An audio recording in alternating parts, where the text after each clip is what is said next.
We're all set. Cool, let's stand for the pledge. Pledge allegiance to the flag of the United States of America, And to the republic for which it stands, one nation, under God, indivisible, with liberty and justice for all. Great. Stevie, do the land acknowledgement, please. The village and the town of New Paltz boards humbly acknowledge that we are on the traditional lands of the Muncie, Esopus, and Lenape people. The Indian Removal Act of 1830 forced the people to relocate to inhospitable territory far from the bountiful valley and mountains we inhabit today. The village further acknowledges that much of the physical structure of our village and town was built by enslaved Africans who labored as the property of their owners until 1827 on this very land. We acknowledge and honor the contributions, resilience, and accomplishments of the BIPOC communities, Black, Indigenous, and people of color, who have overcome historic injustice to inform our past and inspire our future. The Village of New Paltz encourages everyone to learn more about the contributions and sacrifices made by the Indigenous people and enslaved Africans by visiting these sites. If you have resources that you believe should be included here, please contact us. Thank you. Thanks, Stevie. So first, I'll just motion to approve the joint village and town board agenda. Second. All in favor? Aye. Awesome. Now, for announcements, first I want to share just a reminder to everyone here to please speak up so the microphone can pick up our voices. And we can gently nudge each other to remind each other to do this so that folks at home can hear and people can go back and listen after the fact.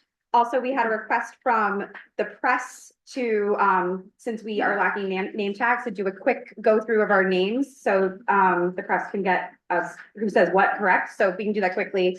And then I have a few announcements and then I'll kick it over to Tim and anyone else. Rich Sudo, Village of New Paltz trustee. Stevie Susso, Village of New Paltz trustee. Acting Mayor Alex Wojcik. William Frank, village attorney, and also town attorney, and when there's a conflict between the town and the village, we have alternate counsel for that. Alan Ross, Village of New Paltz trustee.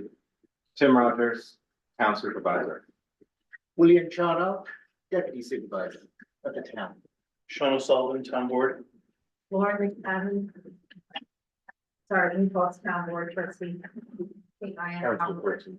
Council person. Does it say that again, or Dave Ryan, Kitty Brown, town board? Thanks all. Okay, so a few quick village announcements. I had stuck just a note about the water treatment plant on there because we have on our consent agenda an item that I just was a bit larger bit of money than usually stuff on consent agendas. So just wanted to share, and also the memo had just an acronym. So I wanted to make sure that folks who are wonky like me and want to look this stuff up because it's pretty cool can look and see what that is. So basically it's about a VDF, which is a variable frequency drive, and it's failing. It's an emergency. So basically much appreciation to our Department of Public Works team. Whenever we say DPW, Department of Public Works, for being on top of this stuff. I did want to share an update about snow. So first we'll start with the bad news and then we'll go on to the good news. Bad news is this weekend our community kind of failed the test when it came to moving vehicles in time for plows to clear the streets. So there's lots of tickets and towing, but it looks like we might have an opportunity to, you know, ace that test this coming weekend. We'll see. So just a reminder, if there's snow in the forecast, plan accordingly. There is 29 spots in the Huguenot Street lot. And, you know, we're a community. We can, you know, work together and figure it out to get our streets, our cars out of the street. So let's do better next time. Tonight, beginning at 10:00 p.m., our Department of Public Works will be out clearing and actually moving the snow. This will be a task that takes the entire night. And once that task is done, we're having the building department review the sidewalks tomorrow. So if, you know, basically there's been nowhere for the snow to go, especially for like the Main Street sidewalk businesses. So we're working on that tomorrow. We'll get out there and check and start, you know, connecting with the offenders accordingly. So just a reminder that we need volunteers. I know the town has an announcement to the same end. Basically, there's plenty of room at every single table where decisions are made for any village residents who wish to volunteer. Please consider volunteering on one of our village boards, commissions, or councils. Even ones that don't have full voting roles open, do need alternates. So you can check out that information on the boards and commissions tab of the village website, or reach out to any of us for more information to that end. New York State Assembly member Shrestha is hosting a State of the State Town Hall this Friday, January 30th at 6:00 p.m. over on campus in Lecture Center Room 100. Her team does ask for folks to RSVP. So after this meeting, I will share on socials a little bit more about that. And I'll also share out what I learned after attending that event. Please join us for free community meals every Tuesday from 3:00 p.m. until 6 p.m. right here at Village Hall in the old fire truck garage bay. Just another thanks to Scott and Leanne for leading this effort. For additional food resources, go to ulstercorps.org and check out their map of meal programs. And just a reminder that, especially, you know, in light of recent events in which a fellow member of our greater LGBTQIA+ community, which I am a part of, was murdered. We have resources available right here, newpaltzpridecoalition.org/resources-services, or you can reach out to me and I can connect you accordingly. So that's all I have. Tim, do you want to take it away on the town side?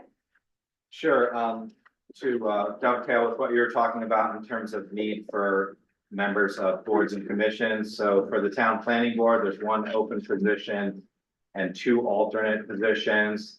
Environmental Conservation Board, 1 position, Historic Preservation Commission, 1 commission.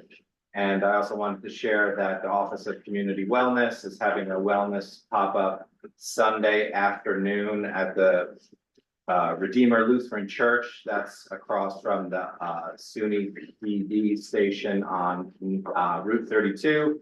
And that's Sunday afternoon from 1 p.m. to 3. There'll be free health and wellness offerings such as acupuncture, biofield tuning, Reiki, Narcan training, and more. Cool. Any other council or trustees? We should probably mention that the rescue squad and the fire department can always use more volunteers. So we should probably be announcing that at every meeting. Right, thank you. And thank you for making that announcement. There you go. Awesome. Anyone else? All right. So now let's move on to the public input part of the meeting. So for just the lay of the land, we'll go through our sign-in sheet first. Then I'll ask anybody who wants to speak in person who did not sign in. Then we'll go to folks who are online in Zoom. When you come up, because we have 1 microphone, and we want to make sure that people who are watching this meeting from home or are going to watch it after the fact can also hear. There's a chair kind of at the table. You can come sit down. You basically just want to make sure this microphone can pick up, you know, who you are and what you're talking about. Or that microphone right there. Sorry, I'm just pointing at stuff now. And if you could keep it under 3 minutes, that would be fantastic. But I'm not timing anyone, but just keep it under 3 minutes. Okay, so Margaret, if you want to come up.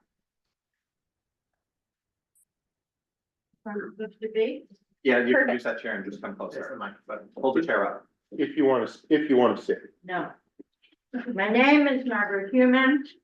I've lived in the town of New Paltz for about 2 decades. I'm here tonight to support the resolution supporting the New York for All Act and the MELT Act, which are being considered in the state legislature. And this is who I am. I wear the mask because I don't want you to catch my cold. I do not have COVID according to the test. When I went to the Chester town meeting to protest the proposed ICE human warehouse there, one speaker said that even before the warehouse was announced, Chester had adopted a resolution in support of the 2 bills. So I think we should too. The MELT Act, the Mandating End to Lawless Tactics Act, Senate 8462 and A8908, that would be the assembly, the state, and this is the state legislature, would prohibit masks on agents and require them to display ID badges. The New York for All Act, State Senate 2235, Assembly 3506, restricts sharing of personal information with ICE by New York officials. It also prohibits the spending of New York state tax money to aid us. Both these acts would help us protect our residents and neighbors from abduction by ICE. ICE has been instructed to ignore the Fourth Amendment, which protects our safety in our homes. ICE has been killing protesters and protectors in the streets. We need to be proactive, ready for them in New Paltz. It's the people that must totally reject ICE.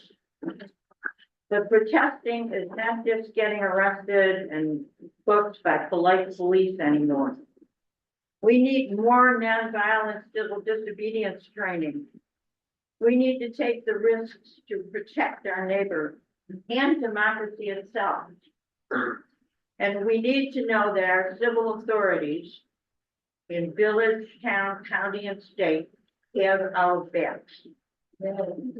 You're here. So town and village boards, please begin by passing this resolution. Thanks, Margaret.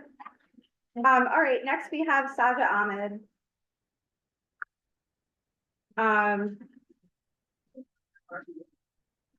Okay, and then after that, we have Katie Hamill.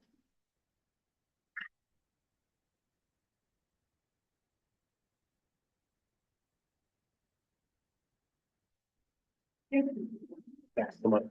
That's the mic, I pointed the wrong way, sorry. That's it. Hi. How are you? And you might, if you, just make sure you speak up into Oh, it. I thought that. Okay, cool. Hi. I don't usually do this. I don't support electeds really ever. I'm quite critical, and it's because I do it for a living. So I see a lot of what happens behind the scenes and how public office isn't always used to its most purposeful abilities. I'm new here, right? And when I first came here, a woman I came into contact with was experiencing extreme domestic violence. And I tried to help her, and I quickly realized that there was no services up here like there was in the city, like they're just not. And so I said, let's go in the group and tag your elected officials. And we did, and nobody responded. And it was getting worse, and she was in a hotel. And I said, well, there's that deputy mayor. And I went out to her, and she didn't just step in, she took over. Behind the scenes, away from everyone, and it was kind of like, oh, I guess this is what local government is. I had never experienced it before. I thought, of course, I'm horrified, and I'm just saying, let's report this. And then it happened again with a disabled neighbor of mine down the block. And I started to say, okay, it's really about one person. And then I really got to work with Alice in UCDW, Ulster County Denver, and realized that I'm the mother of a neurodivergent child. There's a brilliance there, right? And I think having neurodivergent people in government is probably the best thing for a municipality. They just have a commitment to facts and data. And the bigger picture and an injustice sensitivity that doesn't allow them to become corrupt. It's just a beautiful thing, and it's a representation that you don't see that often. She donates her time to my daughter's Girl Scout troop. She's an icon with them. You know, it just is, but there's a, you know, when I realized what they get paid, I was like, you work for a stipend? No, you gotta go to the city and make more money as a consultant. And it's like, no, I gotta stay here. I have work to do. She experienced homelessness for this place. And the amount of attacks and bigotry and lack of, you know, acceptance here is really gross.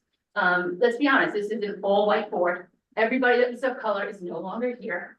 You've got a queer woman over there who's neurodivergent, who has proven herself. And the fact that you let that go and break up continuity of governance, this is going through an election in November. She knows what she's doing. She knows what's going on. She knows where everything is. Why would you let your constituents have that disruption in representation just for 11 months? You're not doing them a service. If she's not capable of the job, Tim wouldn't have appointed her. So, I mean, you gotta just look at this as, let the voters decide in November. She was elected already. Let her just finish her job. Thank you. Oh my gosh, thanks, Katie. Next we have Susan, Piauti. Piawati, sorry, people always say my name wrong. I like long drag. Hi, my name's Susan Piawati. And I'd like to talk about the consolidation of the village in the town. And I'd like to know what the plan is to let we of the town and the village know exactly what you're planning to do. It's come upon, I know that you, Tim, ran with that, and I'm concerned you're just gonna run with that. And I am against the consolidation of the town, but maybe I'm wrong in the village, and maybe I'm wrong. So I'd like to know how the town will be compensated for the cost of the village sewage and water issues, because I'm sure if we, the town people, will now be responsible in our taxes to cover those costs. And so if that's the case, then I'm wondering if you're gonna help with our septic fields and our own water table issues, because that would be the only fair, yes. This is a super easy response. Ratepayers and taxpayers are not commingled. So if you're a municipal ratepayer, whether you're in village or in a town water or sewer district, you pay for what you use. So there would never be a situation where someone who has a septic system or a private well would be subsidizing the municipal ratepayer. Well, I'm sure, but what about the repair of the water system? Paid for by ratepayers. Well, that's good. All capital projects are paid for by ratepayers. I would also like to know how much money that the town supervisor will then get when they're all one. And if there will no longer be anybody, if there's gonna be somebody running the village issues, which are always different than the town issues, I'd like to know if that person then has a salary. And then we need to know the total of those two salaries, and is it even worth it? Or is this just a way for people to make more money or to make things more complicated? And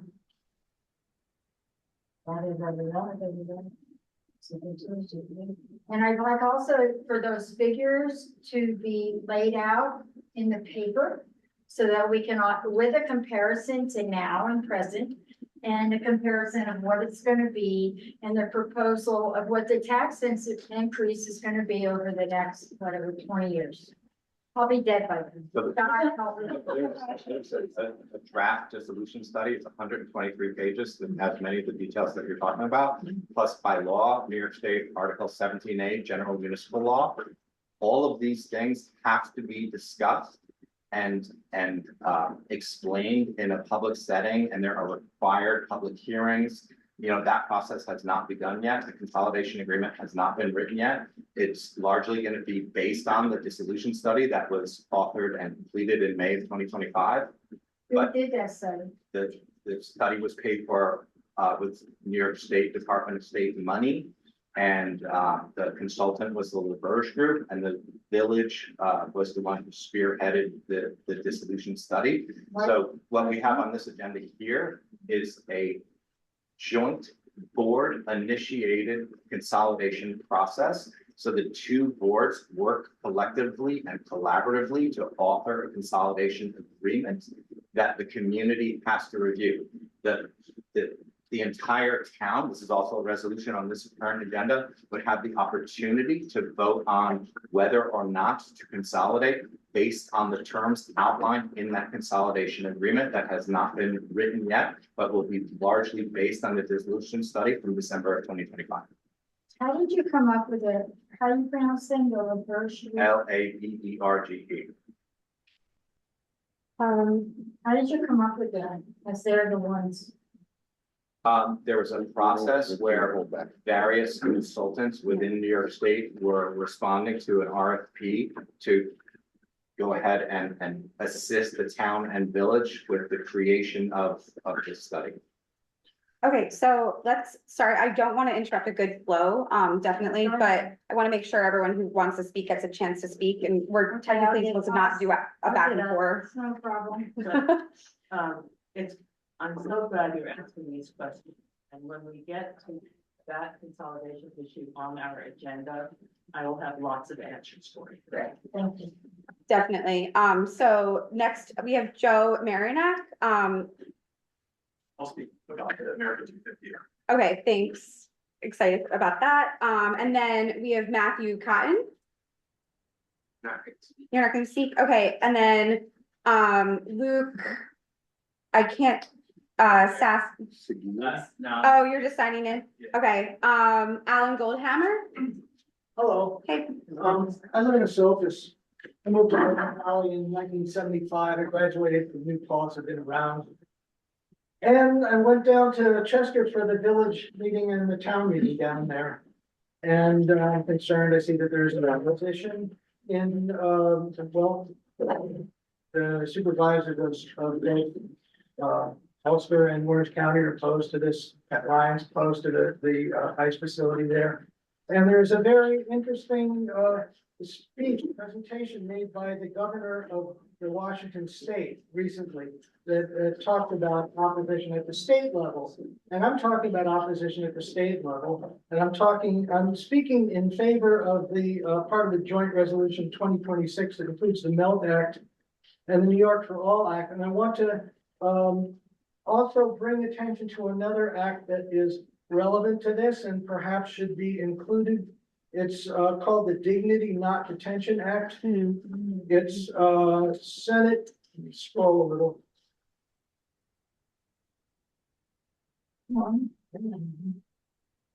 Senate S316, sponsored by Julia Salazar, and assembly version is A4181.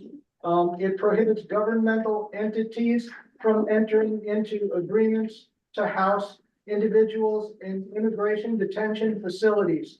It requires governmental entities to terminate existing contracts for the detention of individuals in immigration detention facilities.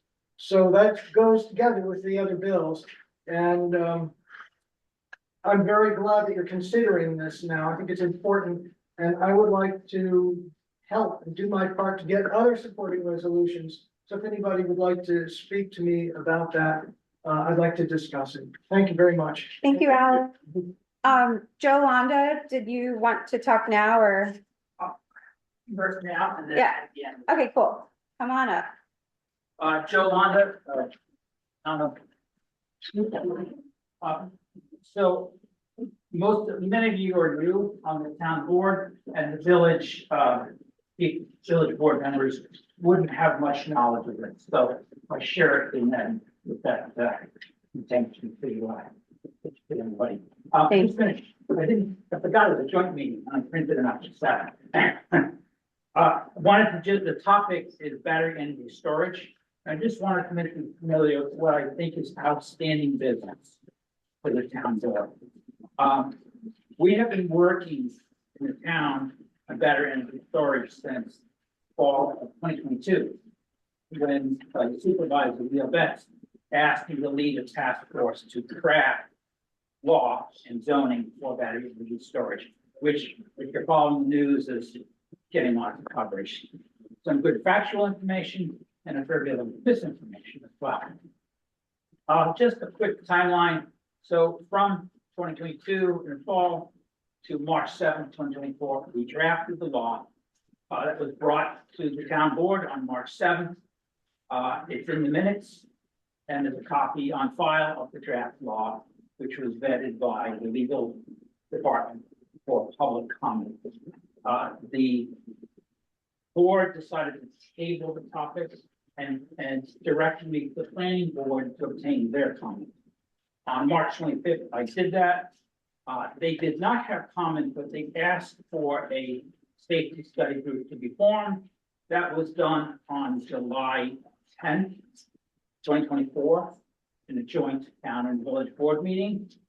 And then I returned a year later, July 17th, 2025, with that completed work package, which had 2 members from the planning board participate in creating that that safety study. It's again, part of the records and in the minutes. So where we're at is that this is still out there as an unfinished piece of business. It could be, it stays that way, or it could be that you move it forward to craft some kind of town of law and zoning. You could go, I won't tell you which way to go. There's lots of different ways you could go, from doing nothing, don't regulate it, all the way to, yes, let's go further than what was documented in the proposed draft law. But what you are seeing is that the transformation of scaling for energy storage is happening, and it's probably going to continue because it's an important part of servicing the electric demands that are growing in our society, as well as beating back increasing rates and also diminishing the greenhouse gas emissions as well. So all of these things, it's a complex subject, but I do want to make you aware of the fact that this is still open business from my perspective. The town does it effectively. Open business meaning that the public hearing remained open. Yeah, I don't think it was actually closed. That's what I mean. Did it ever get that far to a public hearing Yes, It did, yes, with the town? yes. with the town. Okay. While the subject was, in the minutes, was said it was tabled, it doesn't really say if that meant public comment was closed. It just said the subject was going to wait for feedback from the planning board. And we didn't get feedback, but we did do the safety study as additional The information. town clerk has explained to me that the public hearing remains open. Thanks, So there we Joe. go. The secret of it? I don't know. And it's to be continued. Recall if the town board ever declared the agency under secret? Oh, no, we didn't get that far, but All right. just to follow up quickly, Oh. at the Climate Smart Task Force meeting, we, agreed to get an opinion on the draft law from the environmental law group, which is doing pro bono environmental law review for us. So I hope we will have a law for us all to look at soon. Okay, awesome. Okay, so Sajo, I'm gonna get through the rest of the list and then look back up to you, if you don't mind. Paul Williamson.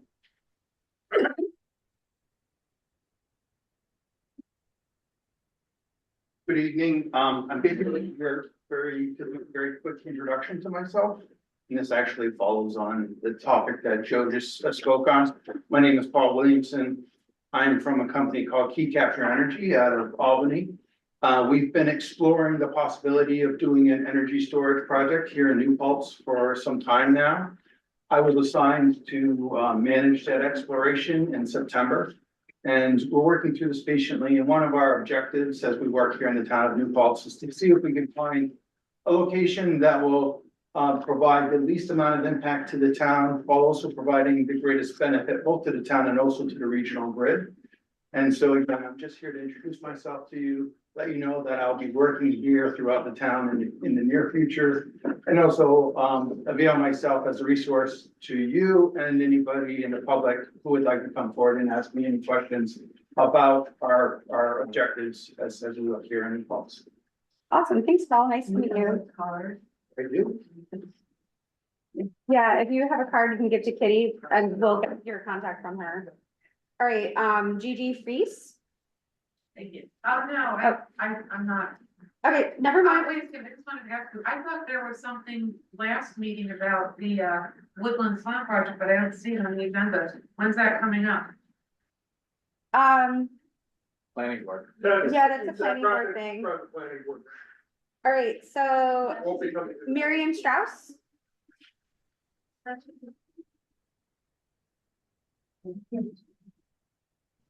Hi, my name is Miriam Strauss. I've been in the Hudson Valley since 1985 and in New Paltz over 20 years in the town and the village. And I want to thank Margaret for bringing this potential resolution about the Melt Act and New York for All to the board's attention, and strongly hope that you support it. And I was also down in Chester, not inside the town hall, but something that was very salient for me anyone who knows my personal history out in the town, is that the former Pep Boys warehouse that they are proposing as the site for this detention center to warehouse 1,500 detainees, kidnapped people, happens to be in a floodplain, and we know how well that worked out during Katrina. So I think that's one more mark against it, but I strongly urge you to support this resolution and to also work with the school district to support the people who are at risk there. I know there are people over there tonight at the board meeting working to strengthen the school's commitment to protecting the students there and their families. Thank you. Thanks, Maria. Sure. Okay, Jackie Brownstein.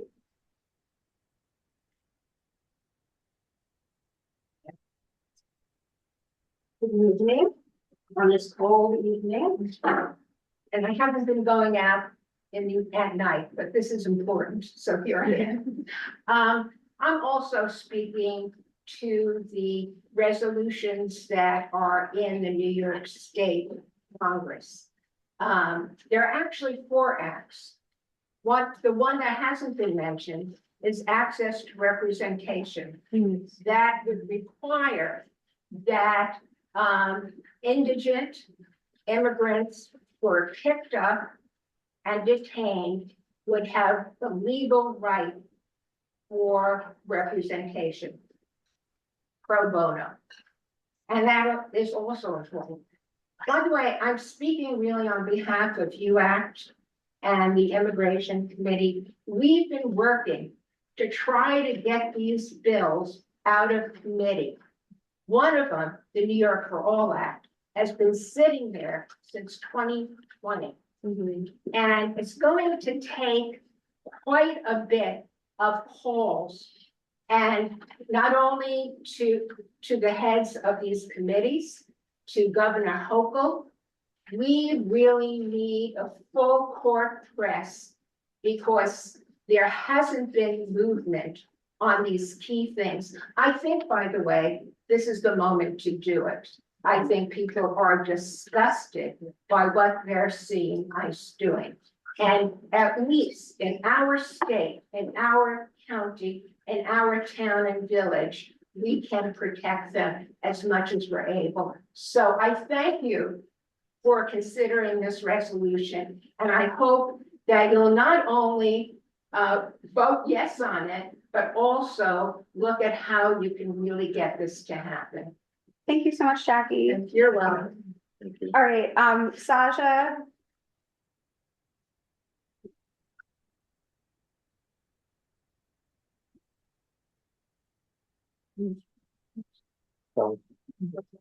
Just make sure the microphone can pick you up.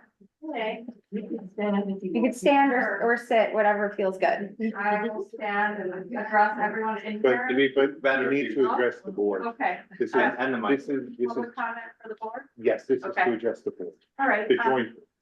Joint boards. My name is Saja Ahmed. I'm here in my personal capacity. And I wanted to express my support for Alex Wojcik's candidacy for the Village of New Paltz mayor. I have never made a public comment, although I have participated in probably hundreds of public meetings at this point. In law school, I researched government in the sunshine and open meetings, and this is our chance to be heard in this moment that feels very, very dark for a lot of community members that are right here in the Village of New Paltz. I may not be a resident, but I have found solace in this community because when I bring my son to the Village of New Paltz playground, I see families that are just like the ones that I grew up with. And when my family came to this country, my parents came to the University of Minnesota, and I was born in Minneapolis. And when I see the families in New Paltz and the families that Alex dedicates countless hours to providing assistance, representation, and food, water, anything they need. The last time I called her, she said, I have to stop and there's this transient family that's in a shelter and I have to get them food. And that is the type of leadership we need in this moment. I do not take it lightly that I'm here today and I'm able to speak Last night, we saw a member of the community charge at a sitting member of Congress. That doesn't look that different from me and doesn't come from circumstances that different from mine. I appreciate that somebody else has stepped up, but this is the person that has the chops. We know that. And I've seen her just do everything possible to take care of this community, and you guys will be so lucky to have her fighting for you at this time. To all of you out there in the audience, thank you for participating in government. That is the cornerstone of our democracy. That is something that Alex lives and breathes, and we all know that because in our work with the party, she is always the one that is called upon to fundraise, to knock doors, and to get the students involved, as we did, what is it now, 3 years ago on the village campus, getting people involved. So to all of you out there, thank you for being here. Bring 2, 3, 4 people with you to every one of these meetings because it matters now more than ever. Thank you for letting me speak. I know it's maybe political in nature, but I felt really compelled to be here. It is my first time speaking into the record of a public meeting, and I am so honored, and I wanted to dedicate this, before I forget, to the memory of Marlene Alfieri, who is a dedicated activist and resident of the village of New Paltz, who in part brought me and Alex together. And at her memorial, Alex, and that's the beauty of New Paltz and university towns, they bring people together from all walks of life. And as someone who had never sat through a Christian, I'm sorry, service, it was so beautiful to see Alex teaching me the words to the hymns. So thank you, thank you, thank you for all that you do. There are people who may not be residents of New Paltz, but there are people in our community that come here to feel a sense of togetherness. So thank you so much. Thank you. Thank you.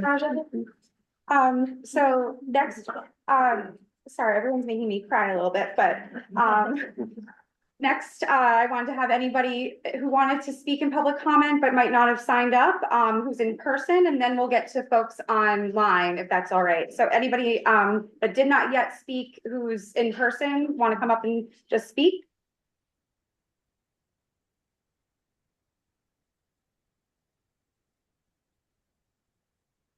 Just got 2 quick questions. I'm Pierrette Barber. I have a question about whether or not there's a conflict of interest. I was just reading the minutes. If the Labarge people did the study for the consolidation, is it conflict of interest for them also to write the grant application? Just a question, I don't know. The other thing I'm wondering is I also see that the town members will be voting on the consolidation plan. Will the village members also be? Just 2 questions I would like to see if they can be addressed when you get there. Okay. We'll address those when we get there, yeah. Thank you. Thanks. Anybody else? I can't necessarily see people. Anyone who didn't speak that wanted to, just come on up. All right, then let's get to folks who have not yet spoken, who are online. One person with their hand raised. Okay, Liz. Hi. My name is Elizabeth Lee, and I live in the village of New Paltz, and I'm a member of Ulster Activists, and I'm asking the board, the village board and the town board to pass the resolution, the joint resolution to about the MELT Act and the New York for All Act, because it will protect the immigrants, not only the Latino immigrants, but the Asian immigrants in the community from ICE and their illegal tactics. So thank you. Okay. Thanks, Liz. Anyone else online wishing to share a public comment? If you raise your hand, we can make sure we unmute you. Okay, cool. And then I saw a bunch of hands did anyone, but I don't know why. Joe, you want to make a second comment? Different comment. Okay. Different topic.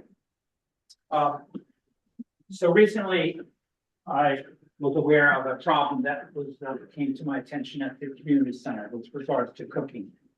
There's a propane stove and no exhaust. So it's unhealthy to use the propane stove without an exhaust. I went over to take a look at it just to sort of understand what the situation was. While there, I sort of took a broader look at what do we got at the community center. In addition to replacing the stove with an electric stove and getting exhaust stove put in, that's a relatively small cost project. I mean, small, depending on your point of view. The other piece of it would be, how do we eliminate the propane? And that's by replacing the furnaces that are there and the AC compressors, which look, my quick estimate is somewhere in the age of 20 years, approximately. In other words, they don't have that much more life left in them. So you would replace the compressors with bi-directional compressors, also known as heat pumps. Not mini splits. These are like Train or Lennox heat pumps. That would allow you to eliminate the propane completely. You now have a much more efficient heating and cooling system, and you have a functional kitchen. The third thing, if you went that far, would be to say, okay, let's reduce our electrical costs as well by putting in solar panels. So what you would get out of this then is you get a more efficient building, meaning lower operating costs. And you could also begin to say you have a heat center, a cooling center, if we now have good control of the AC across the country. So in the process of pursuing this, I came across what you're going to discuss just momentarily, the local government efficiency grant. We can submit more than one, and I think we should. We should submit one for the communities. And it would be scoped at the kitchen. It's due February 4th. I know, that's why I'm here. There's no scenario where you can write a grant. Oh, you don't know me that well, do you? I bet, would you like to bet something? Yeah, I'll bet you $1. $1. Yeah, there are things that we need, but some of them are easy to get. Some of them would not be easy to get, and we might decide not to include those things, such as the solar system. But the kitchen is easy because all purchasable items and a little bit of electricity, and even the heat pumps are purchasable, and you can get a quote on that. Now, yes, there's a particular process that we have to follow, but I think we should not lose the opportunity and apply, or at least let me try working with the recreation director to try to get. I move to let Joe Londa author a grant application for the LGE that's due on February 4th. Second. President Medlin, I think that there are rolling deadlines for these grants. I don't think February 4th is the end of the world. Yeah, there's always other grants, But but I this mean, I particular. think some of them are rolling like every month. So This one has a hard deadline. It's February 4th. I am prepared to This one. Yeah, step up you're right. to the challenge. Yeah, you just got voted in. I'm not fan, I'm not fan. We'll help you with any of the administrative stuff to make sure that it gets submitted on the consolidated funding application portal. No problem. And, Thank you. and to amend the motion authorizing any appropriate town official or village officials to execute the application. Yes. Oh, yeah, so I second with that friendly amendment. It's important to recognize this is a dual municipality application. Right. It's village, this would be a village and town application, and that means it would be a joint cooling center for town and village. Great, it's good. Cool. Okay. So. Find out. I already spent it. All right.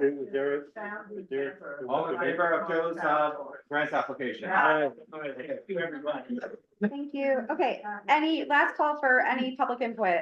Very briefly Oh. here, I have, This interesting link here about that third bill. Is there a clerk? Would you like that? Is there somebody here that said that you were a clerk for this? The clerk's online. Oh, okay. You're gonna leave it with me. I'll leave it with you. Does anybody else want one? Okay. Okay. Yeah, who said sure? Sure. Yeah, great. Then I'll look up. Sure. Thank you. Thank you. All right, so, The last link is Kingston Citizens Insurance. oh yeah, they're a great resource. Thank you so much. Okay, so yeah, let's move on to our joint meeting agenda. So our first item is an Ulster County proclamation remembering Tom Rocco. I don't have materials to this end for this one. Yeah, I think Bill does. No, Bill. Okay, so I'd like to call our county legislator, Bill Murray, up for item number 1. Bill, just talk loudly into the. Yeah, thanks. But the mic has to hear you.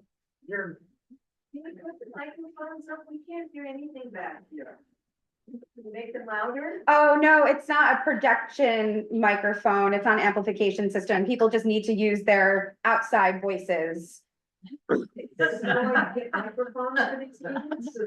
a PA, we'll look into it. Yeah, we should. I wholeheartely agree. So, Bill, if you practice speaking there, let's see if the microphone can pick you up. It's not going to, you need to face the microphone. Well, I'm seeing really on the closed caption, so it's picking me up from here, and I'm not facing the microphone. However you want to do it. I'm just telling you from my experience, if you're not facing the microphone. I'll face the microphone. Yeah, thank you. Yeah, I'm Bill Murray, I'm county legislator. I have a proclamation to read. This is in honor of Thomas Rocco, who is a community member of ours who lives right across the street. Whereas Ulster County, New Paltz community is proud of the lifetime of service of Thomas Rocco. Thomas was a lifelong learner and proponent of higher education, graduating from St. John's Atonement Seminary, earning his bachelor's degree at Pius College, and later a master's and doctorate from Catholic University of America. Following his passion for higher education, Thomas devoted his education to administration, working at prestigious institutions such as the Hellenistic University in Athens, Greece, and eventually serving on the New York State Commission on Higher Education. And in 2011, in recognition of Thomas's diligence, expertise, and collaborative attitude, he was appointed to serve on the village planning board. In 2013, Thomas felt the call to serve the New Paltz community in a new way, running for village board of trustees, where he devoted himself to water and infrastructure improvement projects and improving the relationship between SUNY New Paltz and Village Hall. Thomas was among the first in our community to advocate for complete streets, including a recognition of pedestrian safety needs and infrastructure projects. This work has grown beyond New Paltz across New York State, saving countless pedestrian lives and improving dozens of communities. Following his time on the village board, Thomas worked with like-minded neighbors to found Ulster Activists, an organization dedicated to advancing social justice in our community, and also gave his time and effort to the Elton Memorial Library, serving as a trustee. Thomas Rocco has led a life of compassion and public service, leaving a legacy across Ulster County through his work as a complete streets and social justice advocate that municipalities, organizations, and individuals follow each day. So on behalf of Peter Criswell, I'm reading this. Peter Criswell, the chair of the Ulster County Legislature, along with my colleagues, who hereby thank Thomas Rocco for his service to the New Paltz community and commitment to higher education, and hereby proclaim today Thomas Rocco Day in Ulster County. Yeah.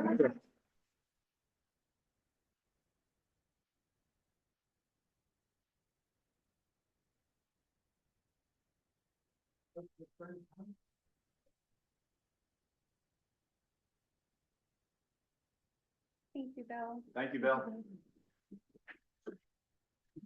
Want to move to agenda item number 2? Yeah, so let's, Ellen, you want to say it? I loved every minute of living here with Tom and sharing all of this, and I am very much appreciative of the appreciation that is being shown. So thank you. Thanks, Ellen. We love you. All right, item number 2 for tonight is, exploring a shared municipal building between the town and the village. I'm gonna let Tim kind of take it away to explain these different items. The village already at our first meeting of the year had approved, like a proposal to, write the local government efficiency grant application. But yeah, Tim, if you want to take it away. Sure, so this is separate from consolidation, so the idea is that the village owns a substantial amount of square footage at this campus. The town also owns the former court building. There's an opportunity to reimagine these two buildings and use the space study that Rick Alfondre's team created about plus 10 years ago. We penciled out how it could be phased. We penciled out how clerk's office, building department, finance, where they could all sit. I think the advantage of this building or reimagining it is that the roof here was recently invested in. Significant improvements were made as far as the insulation in the roof of this building. And this is not a decarbonization project. This is not like spending tens of millions of dollars on a perfect new building. This is using what we have, approaching things in the greenest manner possible, taking a building that taxpayers already own and repurposing it in a prudent and responsible way. And there's this Department of State local government efficiency grant opportunity that I've been working on for the last month and trying to understand everything that would be included in that, that would need to be included in that grant application to receive an award. So, you know, part of the focus for this building is because I think the opportunity is to not get overly creative and do things like create new walls or reimagine bathrooms or anything. It's like update fixtures, update flooring, paint, make it habitable, make it so staff want to come to work and they feel comfortable and safe and warm. You know, I came to work this morning at the temporary town trailers. Chris Marks was shoveling snow off of the roof of the building. There was moisture going into my office. There was moisture going into the offices where the copiers are. It was originally habitated in 2013. It was supposed to be habitated for 2 years. 2013 is a very long time ago to be in temporary trailers. The town is spending over $100,000 on rent plus utilities to stay there. Our staff, you know, who I've been working closely with on a daily basis now are just like rolling their eyes and can't believe that they continue to be, you know, stuck in these weird temporary trailers. So I think this is, you know, an opportunity to reimagine what we already own. And I think why it makes sense to use LaBerge is because sure, this project is separate from the potential of New Paltz consolidating the town and village boards. The project speaks to a collaborative effort, an integration of local governments, a way that we could more effectively serve this community. You know, I bet, you know, some people like can't believe that, you know, and, you know, Mike goes to the building department every single day. When I was village mayor, you would have people calling the village building department looking for the town building department. And it's the same in the town. You know, you want to pay a parking ticket, you want to pay your taxes. It's unnecessarily confusing. Simply by housing the two governments on the same campus, I think would add significant value to this community. So whether or not this community ends up consolidating, that's something for the voters to decide. That's something for these two boards to decide. This is simply about how do we use already owned taxpayer assets as prudently as possible to come up with a solution to these municipal offices. So a few things that need to be included in the application. Number one is we need a resolution from the town and village board. So we have here a joint resolution that we're in agreement that we're applying for this grant. So I would like to move the adoption of that resolution. Someone want to second it? Second. All in favor? Okay, hang on. Do we have Discussion. Discussion. Thank you. Yes, second for discussion and Okay. Well, we just called vote, so, I just wanted to make sure. I think, we have missed a big step here, which is that we have a fiduciary responsibility before we commit to, renovating this building to look at other sites. That's what we did when we needed to purchase, a new facility for the police and justice station. We formed a building committee. There's Matt Eiler, Marty Irwin, some other people. We are really failing to do our job if we just say, this is the one and only site that we're going to look at. We need to form a building committee. And I mean, there are just typos in this thing. It says that our partner is the village of Corinth. You know, we need to be a little more, careful about the decisions that we're making.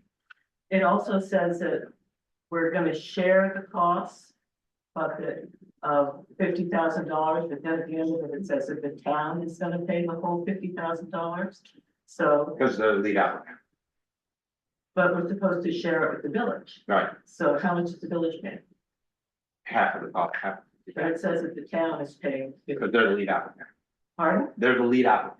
So how does that balance out? We had the same issue with you last year when we were trying to do the consolidation agreement. And- So you have to have lead applicants who are responsible for the payment.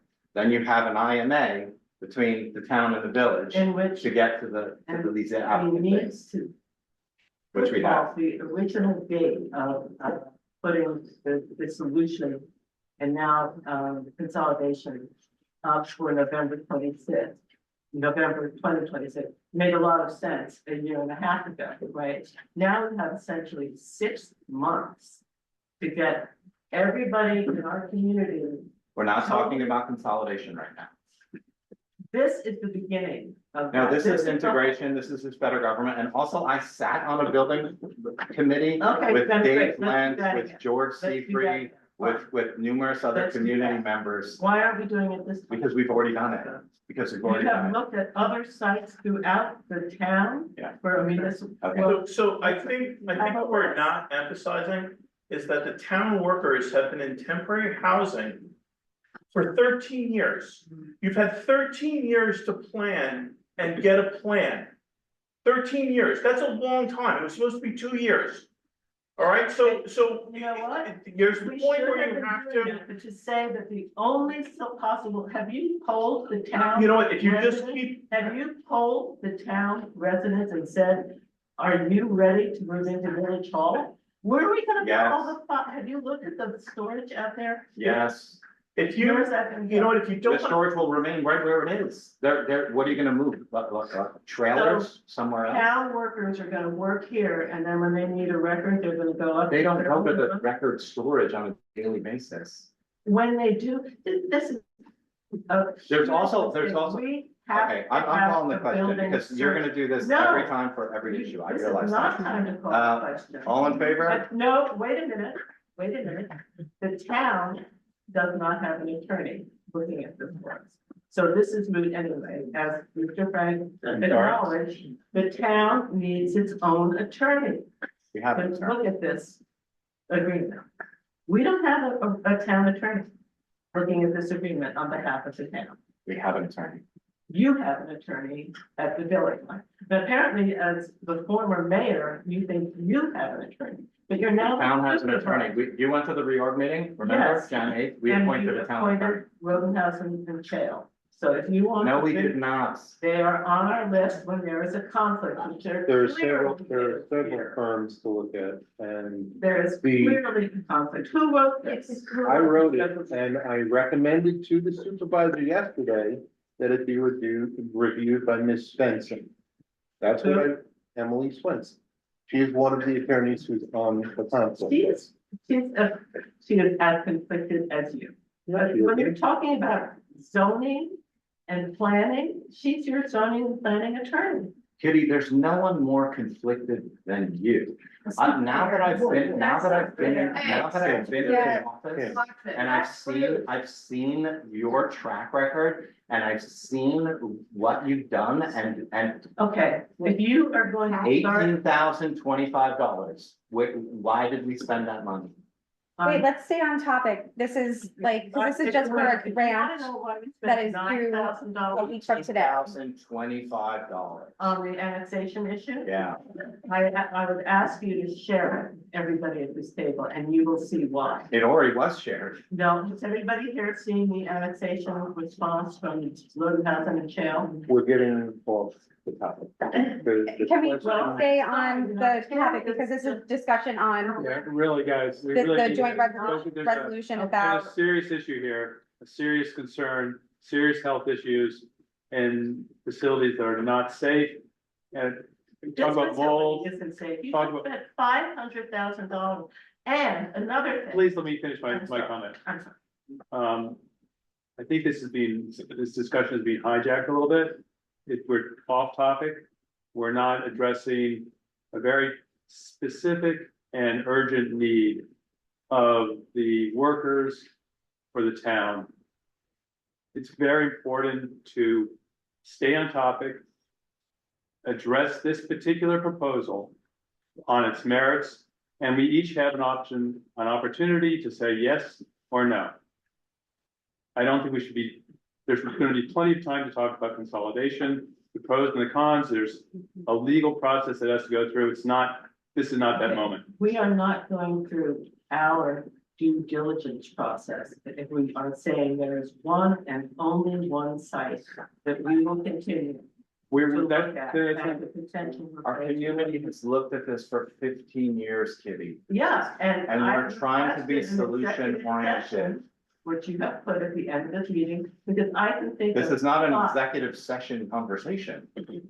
If Go we're to going executive session to discuss discuss privileged alternative information. locations for a municipal building, it is an executive session. No, it isn't. And that's what I put in our. It's not. We're Respectfully, talking about real estate and the respectfully- price could change if we discuss it in public. respectfully, the only time that it's in question in an executive session item is if there is a specific offer on a specific piece of real estate that's going on. Right now, you're talking in generalities. And the other thing we'll Start say, making- understood, totally understand what you're saying, I get it. Okay, right now, the question on the floor is to apply for a joint grant. That's the question. If we want to apply for a joint grant, I happen to have prepared an alternative resolution, which is to apply for a joint grant to do a search for a location to be determined. Now, we don't even need a grant to do this.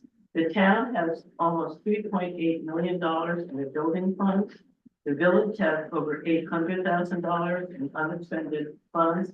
We could start tomorrow, send out an RFP and find a consultant to look at the vacant properties and help us choose the one that makes the most sense. And you didn't do that when you were on the town board at any time in the past. We didn't have any joint town village meetings, did we? That's very true. Very good No, point. I mean, Been a decade of we brought it no up, working together. Right, because we asked you on numerous occasions to meet jointly. Oh, baloney, and that's. All right, so you have a question on the floor, and what you're saying may be 100% accurate about the money in reserves to do certain things. But if there's New York State money that can be applied for towards an efficiency grant, what is the harm? I've even prepared an But RFP. the question on the floor that's been seconded for discussion is with respect to this efficiency grant. So either the board wants to vote, the joint boards want to vote for it, or they don't. Okay, the Attorney General, the Comptroller's opinion is that when a municipality is going to look for a new site or building, they should issue an RFP. And we haven't done that, okay? But that has nothing to do with this grant. The plan says this is the only building that we're applying for. If we just change that to say, to find a location, I'm 100% in. That's fine. I'd like to call the question to So submit have we the, changed it to to, submit the grant as written, and I'm rejecting Kitty's suggested amendments. one more thing. This building is listed as an asset in the study that the village can sell, right? To help pay down your debt. So it was valued at about $3 million in the village. We had it appraised. It's not worth 3 million. Well, that's what the study says. So if the study is wrong, why are we going back to that? You know, that's what the look of the study. Right, you'll say. So if this building is worth $3 million. And you were planning to sell it to pay down other village debt, you are conflicting yourselves here, right? What You're saying, no, village debt? that's what's in the LaBerge study. What village debt in the LaBerge study? I will read it to you. Okay, give me a minute here.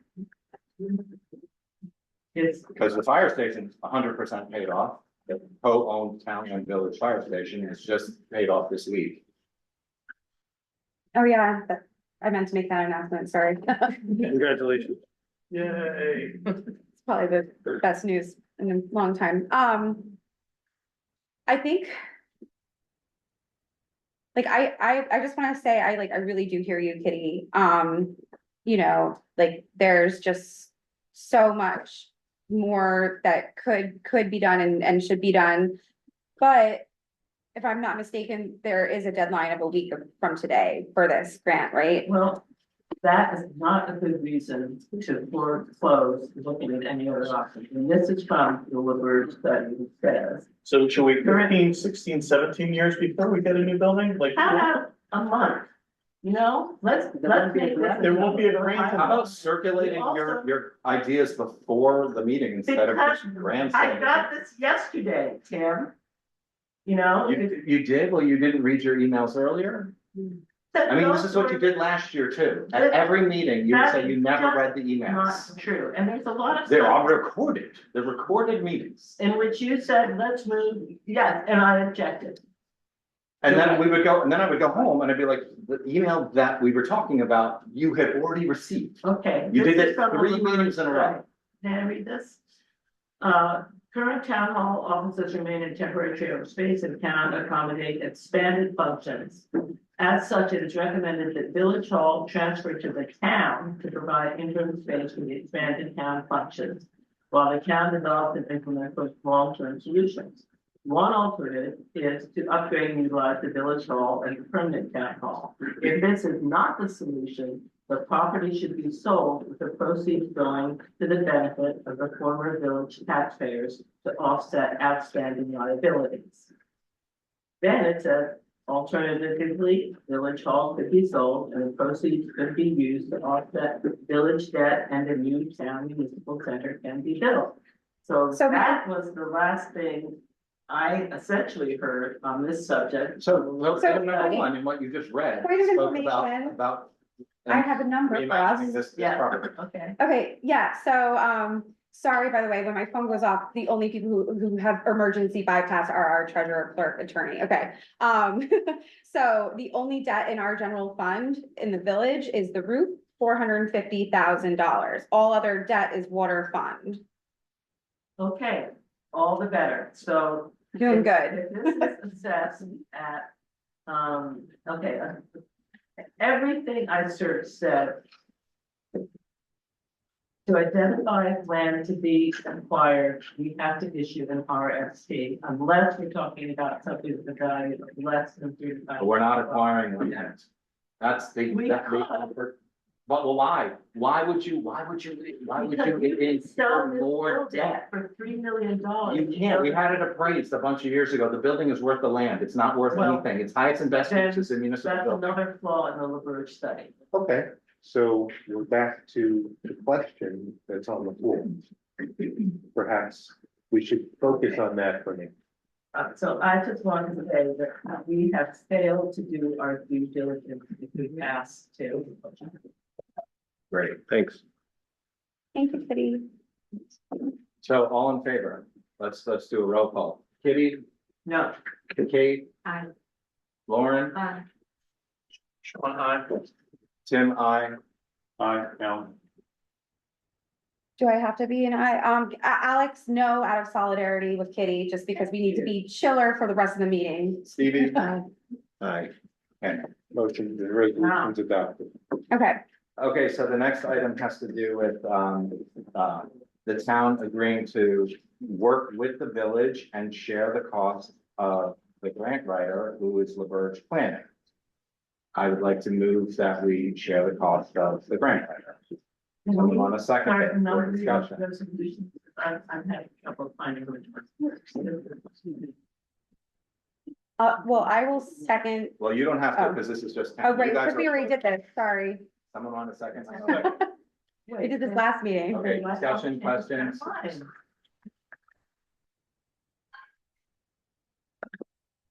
Which one is it? To be.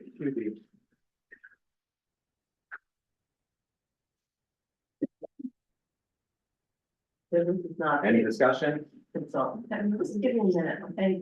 It's a lot of homework here.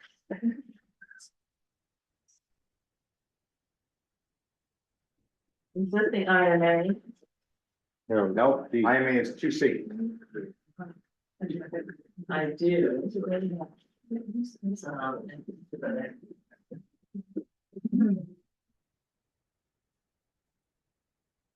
And scroll down to that, join the.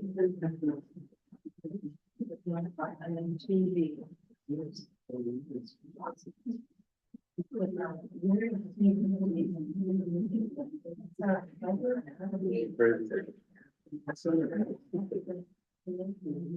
I see, but now, okay, got it.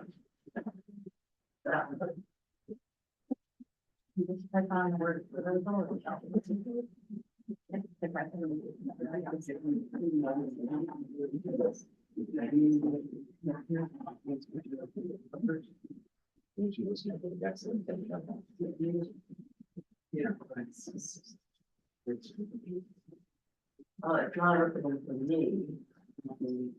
It's not open for me.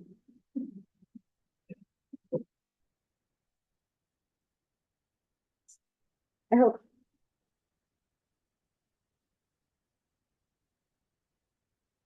So this is again about this building. A, B, and C are all about this building. That I have that word and, That's what we passed last week. This Or did you see it? so, such a, I don't know, a scheme room that, you know, as soon as you pass one of these, you're all expected to pass all. And You can vote against it.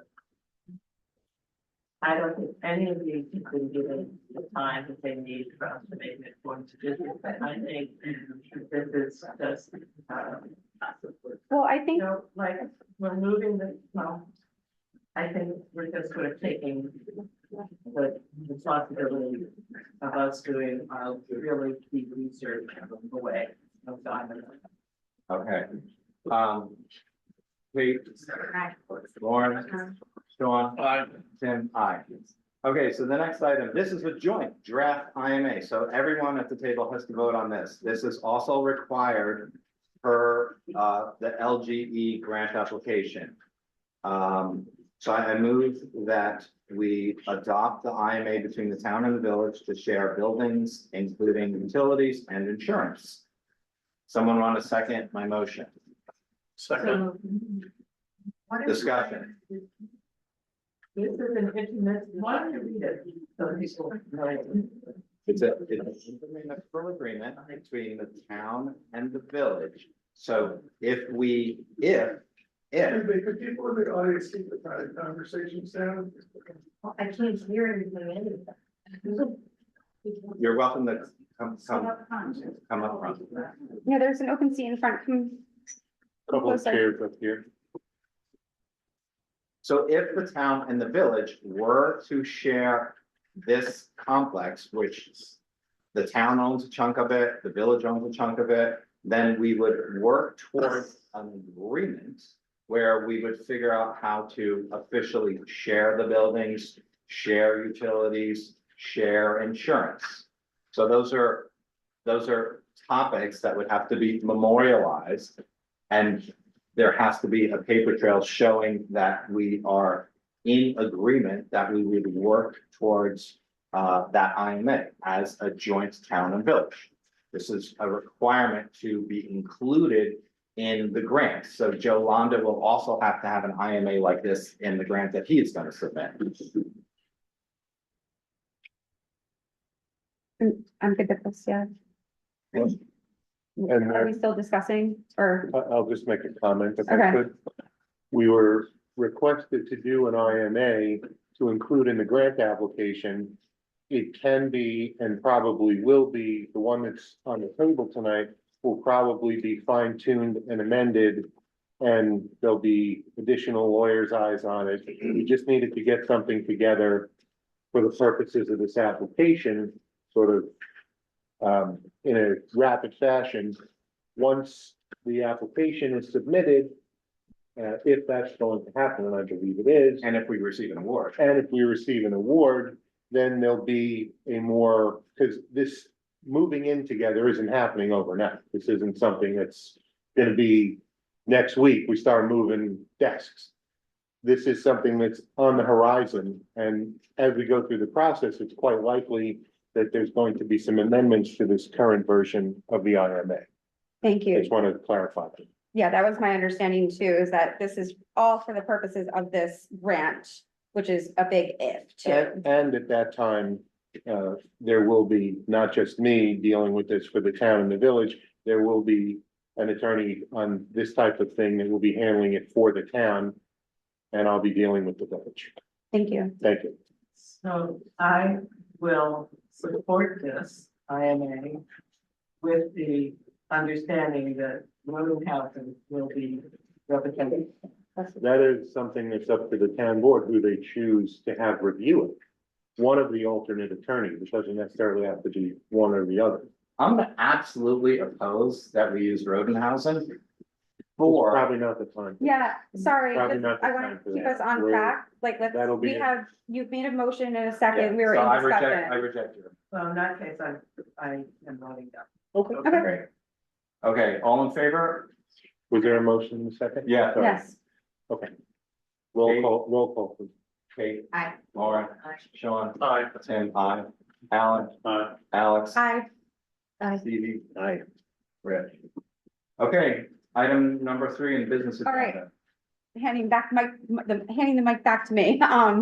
Item number 3 is our joint resolution, of, the village and town boards proclaiming February 2026 as Black History Month. And please bear with me, but, community members really wanted this read out loud. Because we have not passed such a resolution, at least in my 10 years in this building. So I will make it as quick as possible. Whereas Black History Month serves as an opportunity to recognize, reflect, and celebrate the achievements, contributions, struggles, victories, and resilience of African Americans throughout history, emphasizing that Black history is American history. And whereas Black History Month, previously known as Negro History Week, was founded by Dr. Carter G. Woodson and was first celebrated on February 1st, 1926. Since 1976, it's become a nationally recognized month-long celebration held each year during the month of February to acknowledge and pay tribute to African Americans neglected by both society and the history books. And whereas February is significant due to the fact that some African American pioneers, whose many accomplishments, all which took place during the month of February, went unnoticed, as well as numerous symbolic events in February that deserve to be memorialized. And these include John Sweatrock, a noted Boston lawyer who became the first African-American admitted to argue before the U.S. Supreme Court on February 1st, 1865, and the first African-American to be received on the floor of the U.S. House of Representatives. Jonathan Jasper Wright, the first African-American to hold a major judicial position, who was elected to the South Carolina Supreme Court on February 1st, 1870. President Abraham Lincoln submitted the proposed 13th Amendment to the U.S. Constitution, abolishing slavery to the states for ratification on February 1st, 1865. Civil rights protester Jimmy Lee Jackson died from wounds inflicted during a protest on February 26, 1965, leading to the historic Selma, Alabama civil rights demonstrations, including Bloody Sunday, in which 600 demonstrators, including Martin Luther King Jr., were attacked by police. Autherine J. Lucy became the first African-American student to attend the University of Alabama on February 3rd, 1956. She was expelled 3 days later for, quote, her own safety, end quote, in response to threats from a mob. In 1992, Autherine Lucy Foster graduated from the university with a master's degree in education. The same day, her daughter, Grazia Foster, graduated with a bachelor's degree in corporate finance. The Negro Baseball League was founded on February 3rd, 1920. Jack Johnson, the first African-American world heavyweight boxing champion, one of my favorite historic athletes, won his first title on February 3rd, 1903. Whereas the achievements of African-Americans have been instrumental in shaping the nation's progress, and it is essential to highlight some of these key moments, accomplishments, and historical firsts that have left a lasting impact on American history. And whereas in athletics, George Hogue won an Olympic medal in 1904. Jesse Owens defied racial prejudices with 4 gold medals at the 1936 Berlin Olympics. Simone Biles became the most decorated American Olympic gymnast in history in 2024. Whereas in innovation science, we have Bessie Coleman, who became the first African-American woman to earn a pilot's license in 1921. Garrett Morgan invented the modern traffic signal, received a patent in 1923. Diane Bluford became the first African-American astronaut in space, while back in 1983, when Mae Jemison followed as the first African-American woman in space in 1992, and Victor Glover was the first African-American astronaut to orbit the moon in 2024. Whereas over in the arts, Jupiter Hammond became the first known African-American published author in 1761. Gwendolyn Brooks became the first African-American writer to win a Pulitzer Prize in 1950. Toni Morrison became the first African-American woman to win the Nobel Prize in Literature in 1993. Also in 93, Rita Dove became the first African-American woman named Poet Laureate of the United States, and the youngest to win that, to be named to that position. In 2023, New Paltzian Kate Himes became the first inaugural Ulster County Poet Laureate. 1987, we have Aretha Franklin making history, and I'm gonna move on real quick to trying to get some more New Paltz things, whereas New Paltz is proud to be host to SUNY New Paltz, which is home to the second oldest Black Studies department in the nation, established in 1969. Whereas the village of New Paltz and town is proud to partner with the Margaret Wade Lewis Center for Black History and Culture, the first of such a project in the county and the state. Whereas the historic achievements and contributions of African Americans continue to leave their mark in communities, and we are reminded every day that Black Lives Matter. Now, therefore, it is hereby resolved that the village and town of New Paltz proclaim February 2026 Black History Month, and be it further resolved in recognition of the vast contributions of African Americans, the village and town hereby call upon residents, employers, public officials, and all community members to work together to intentionally engage in this joyful month-long celebration with commemorative events that honor and display the cultural heritage of African Americans, whose many and varied contributions have enriched all of our lives in this great community, state, and nation. Be it further resolved, we will send this to all of our electeds up and down the chain, but we're adding to the list the Margaret Wade Lewis Center for Black History and Culture and the SUNY New Paltz Black Studies Department. So I motion that we adopt this resolution. Second. All in favor? Aye. Aye. Awesome. Thank you all.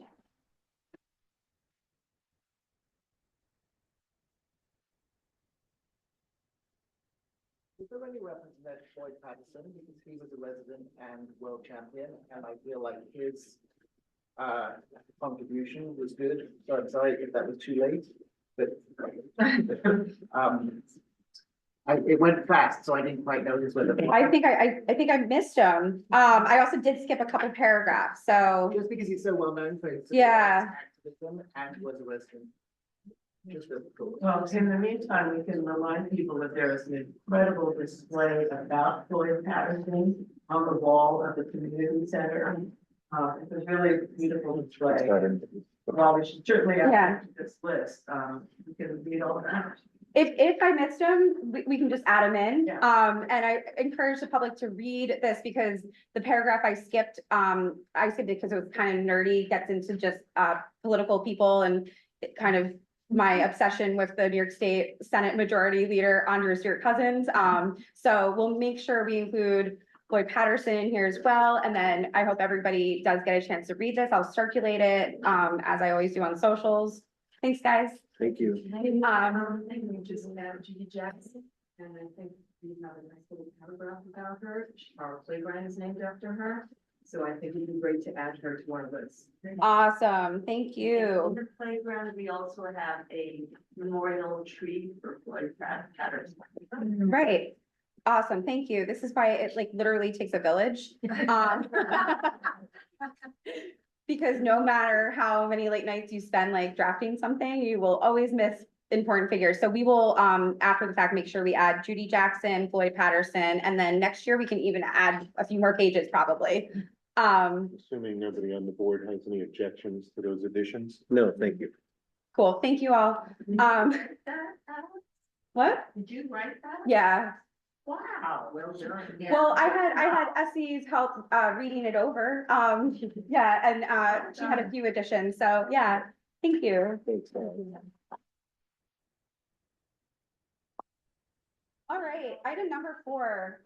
We have a joint resolution of the year for our annual request for student impact aid. Yes, the village passed this as part of our reorganization agenda, but yes, we are serious about getting this money. So I would like to motion that we do this joint resolution. Do we have a second? All in favor? Aye. And so trustee Stassa and I are going up to Albany next week and we were invited to the governor's mansion. So we're gonna bring a printed copy of this to hand to her or her staff. So thank you. I said I too. All right. Next we have our joint resolution regarding the MELT Act, which is mandating end to lawless tactics, which prohibits masking and requires ID badges for ICE, and the New York for All Act, which forbids various kinds of state and municipal cooperation with ICE. I would like to motion that we pass this resolution. Okay, we got a second from all the women at the table. Thank you. Quick discussion on that. Discussion? So it seems like 2 other acts were brought to our attention tonight and Yeah. wondering if either we want to spend some more time understanding those and bringing back a second agenda item or whether we'd be comfortable considering including those. I frankly don't know enough about those 2 additional acts to know whether they should be included in the same resolution, but just want to honor the fact that that was brought to our attention tonight. Yeah. And those were the Dignity Not Detention Act and the Access to Representation. Yeah, the Salazar one, I'm super familiar with and comfortable with. That's the S316 dignity not detention. The other I don't have memorized like a weirdo, but what do you all think? Could we bring it to the next time we're together, just so that we can look them all over? I'm sure that's really. We got the MELT Act resolution before under the time, so let's pass that, and then we can do the other at another meeting. I would feel comfortable adding both at this point. The Access to Representation Act is also very important in thinking about all of the people who are subject to detention proceedings. To give them the right to counsel would be a real game changer, and I would feel comfortable. I'm gonna heed the suggestion from our public defender. Yeah, I like those. If you're cool adding that one too, then I'm cool adding the dignity not detention right here. Let's do it, but let's just make sure that we go back and make sure we include the correct 2026 bill numbers in it. Yes, please. That'd be great. So I'm gonna add that amendment with the addition of those two, New York State bills. Any other discussion? Okay, cool. So, with that amendment, all in favor? Aye. Aye. Any opposed? Okay, cool. Thank you, guys.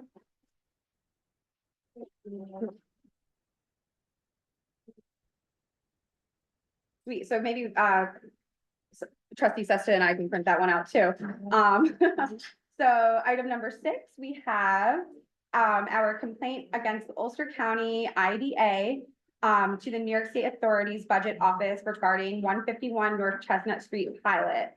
And I had a note here that I wanted to hand the mic to Tim for this item, but after I just share an announcement that's related, that Tim has also shared out. But just a reminder that Ulster County IDA board members' terms are expiring. And so the Ulster County Legislature, and we have our local legislator in the audience, will be making some new appointments. So this is a really good opportunity for, New Paltz people to, step up, who are willing to ask these hard questions, challenge assumptions, look beyond the narrow but for claims, resist rubber stamping, harmful giveaways. So there's that information to apply, and I'll make sure to share that out widely, and get to our clerks too. But more on this topic, Tim, take it away. Sure, so I went to several, probably I think 4 in a row, the UC IDA meetings where they discussed the application for 151 North Chestnut. Mike Graydon joined me, the other planning board chair. And they, I would say, did not listen to any of our public comments at all. Bill Murray was there as well. I found the entire experience, because I've been to numerous IDA meetings for over 10 years. And I thought years ago, they made a change to the way they run, and that they would actually attempt or pretend to listen to local government. But this was like nothing I'd experienced before. I felt like they clearly were not interested at all in what we were discussing. And some have suggested that what we need to do is to contact the comptroller's office or the AG's office. From my experience doing this work for years and years and years, what you would get back from the comptroller's office is a letter that says something like, the IDA is allowed to exist per state law. They're not going to look at individual cases, and neither is the AG's office, neither are any of the upper elected officials. The process, if you want to issue a complaint, is to identify specific details and then file a formal complaint via the state authority's budget office. And that's what I'm proposing. And I also feel like, to echo what Alex said, the reality is that we need a county legislature who really wants to take a harder look at who they're appointing to the IDA. It can't be folks who are unwilling to ask hard questions and think of things like how the but-for provision works. Because I made numerous comments in the last couple of months before this IDA board, and they just kind of looked at me like a deer in the headlights. So this complaint is basically just a summary of various things that I've written about this particular application. So I'd like to ask our boards to jointly submit this complaint via the authority's budget office complaint line.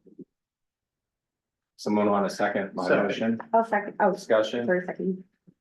Discussion. So, there's some of the buzz that I heard around town about this.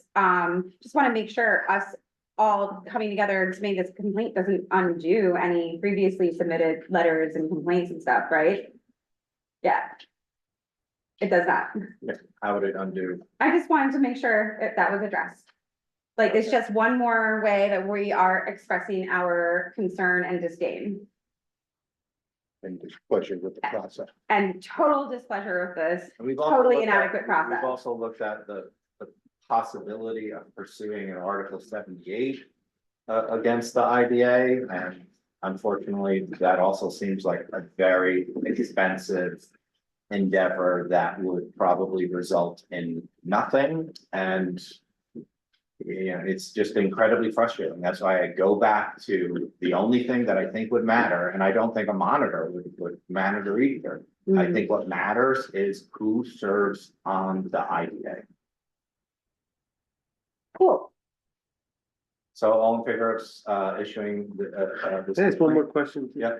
Is this likely to create a precedent and an obligation for us to continue to oppose each of the pilots that might come come to the town and village from this point forward? In other words, it might be a good thing, but are we setting a precedent that says we're going to file a complaint when we believe that these requests aren't reviewed to our satisfaction? Well, I would be willing to issue a complaint every single time that there is an application for a pilot for market rate housing. So categorically, maybe we're saying that we're opposed to these decisions, and this one is the first one we're approaching in this way, and if additional ones come, we're gonna continue to resist in this way. I think it sends that message. It's not obligating us to, but I'm interested in if we're taking a position like that. And I mean, he's talking about market rate housing, that's. Right, pretty that's what I'm saying, uniform. categorically, maybe Yeah. that's an area that One we of my can. last public comments to the IDA in relation to this project is like, they wanted to talk about how the village's affordable housing law changed from 10% to 15%. So I said, okay, well, why don't you ask for a pilot for the delta between the 10% and the 15%? As opposed to a pilot for every single unit in the building. Yes, okay, but thanks. Just curious to know whether this is gonna influence how we move on these moving forward. Yeah, and I think to that end, and thanks for bringing this up at the table, Rich, like, I think this just kind of adds to the many year like pastiche of our community's overall responses to these types of, pilots. So yeah, let them know that this is what we do. Okay, all in favor? We have a vote. We have a vote. Oh, separate votes? All in favor? Well, no. We don't have a recorded vote. Sean. We'll take a quick. Sean, you were away when we voted. You in support of? Yes, in support. Awesome, thank you. All right, so our next item number 7 on the agenda is about consolidation. New York General Municipal Law, Article 17-A, which I think everybody in the community is starting to now memorize, 17A. Yeah, which is the Citizen Empowerment Taxpayer Savings Act. It's the formal mechanism by which municipal governing boards propose to consolidate. So there's a number of pieces in this particular item, a couple joint resolutions and some proposals. So Tim, I had my note said hand the mic to Tim. So I'm gonna do that. Yeah, so quickly. So I think there's only one that we should take action on tonight. Yeah. I'm fine with 7A being kind of a first read. 7B is on here because Kitty asked me to write this resolution back in October. And it was to be a joint resolution. So I jumped through all the hoops. I wrote the resolution, the village voted on it, and then at the town board meeting, it was not voted on. So we basically have that resolution from October. So what we've done is we've just updated it. So it includes all the town and village board members who are currently serving and changed the date. But it's the same resolution from October. And the idea behind this resolution is simply to state that our support is if there is a government reorganization, that the vote be a town-wide vote. So both town, outside the village voters would get to participate, as well as village voters would get to participate. Because if it was strictly a dissolution, only village voters would get to participate. So this resolution is just memorializing our commitment to a joint consolidation initiative where there would be community-wide opportunity to voice objection or support. So I'd like to move that we go ahead with the 128 with the current electeds resolution I'll second that. for discussion. Just discussion, I just wanted to say thanks for bringing this back up, because the village did pass this. And, but it was like back last fall, but it was drafted like a joint resolution that kind of like felt like it was left hanging. So it feels good to just tie up this loose end, because it's really important to make clear that consolidation is a decision for the voters, you know, and that's what this resolution does, is make that clear. It's for all voters in the entirety of New Paltz. So then the other items under 7. Oh, did we want to vote on it? I'm calling the question. So All in I just favor? want to make, this is not the one. This is the one, 7B. this is not the one about the collective bargaining one. Have a great resolution. Elections administered referendum, pass a vote favorable, we also made a 2025 study.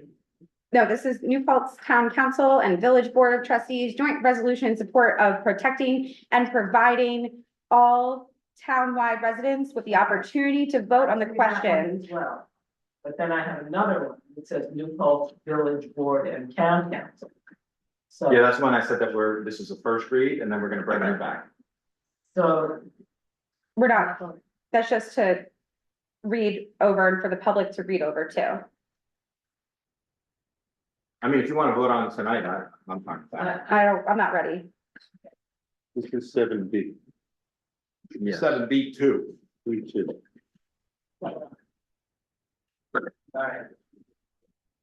We have a motion in a second. Yeah, and we're in discussion. Okay, all in favor? I, Aye. No, because, you know, we have Okay. a chance to open it. Yeah.